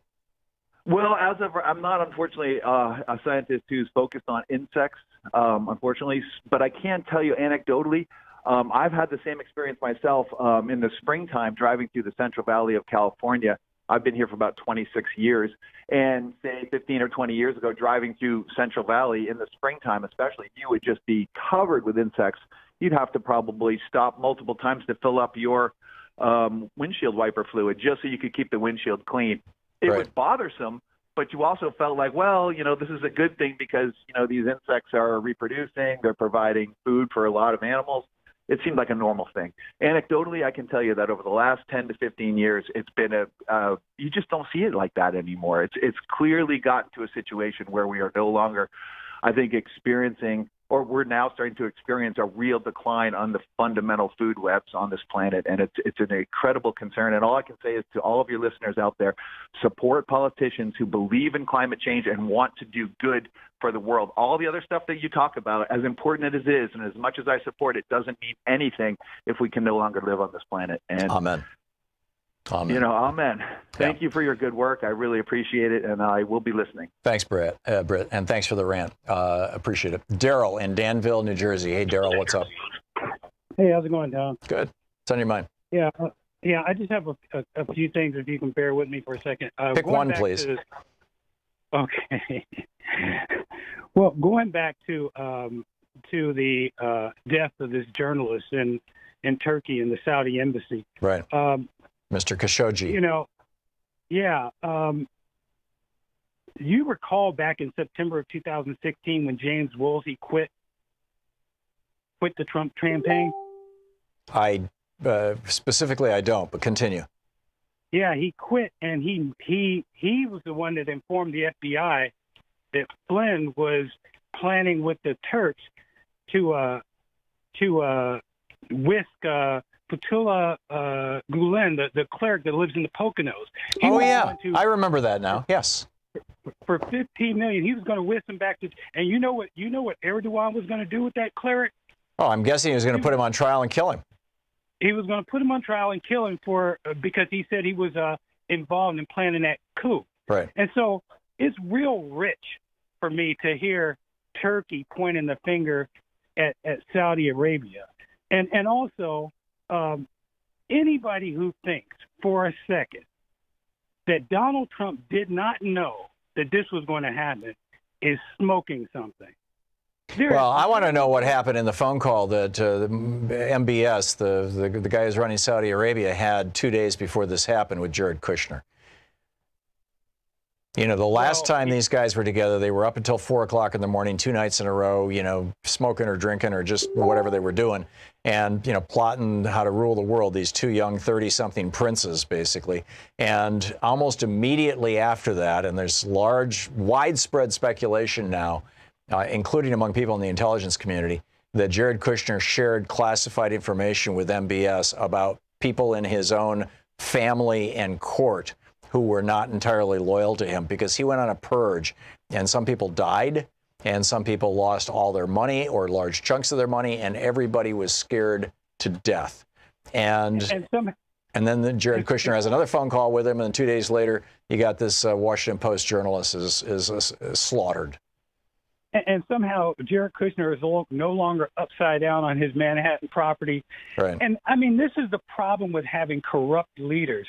They are so easily blackmailed. Even if Trump wanted to say something to the Saudis, by now I'm sure they have so much crap on him. There's nothing he can threaten them with. Well, and they're funding his family. I mean, the Trump crime family is for the last decade or so has been, growing. Whether it's the Kushner branch of it or the Ivanka, Don, Eric branch of it, and Donald has been growing based on money from by and large fairly autocratic regimes all around the world. Daryl, I got to run, but thank you for the call, and my apologies to everybody else on hold. We will pick up, tomorrow. Give us a shout back. In the meantime, don't forget, democracy is not a spectator sport, as Mr. Obama used to tell us, as Mr. Sanders used to tell us, as so many people, as Hillary Clinton used to tell us. Get out there, get active, tag, you're it. We'll see you tomorrow. Have a great afternoon. You've been listening to Thom Hartmann. For audio and video archives, visit thomhartmann.com.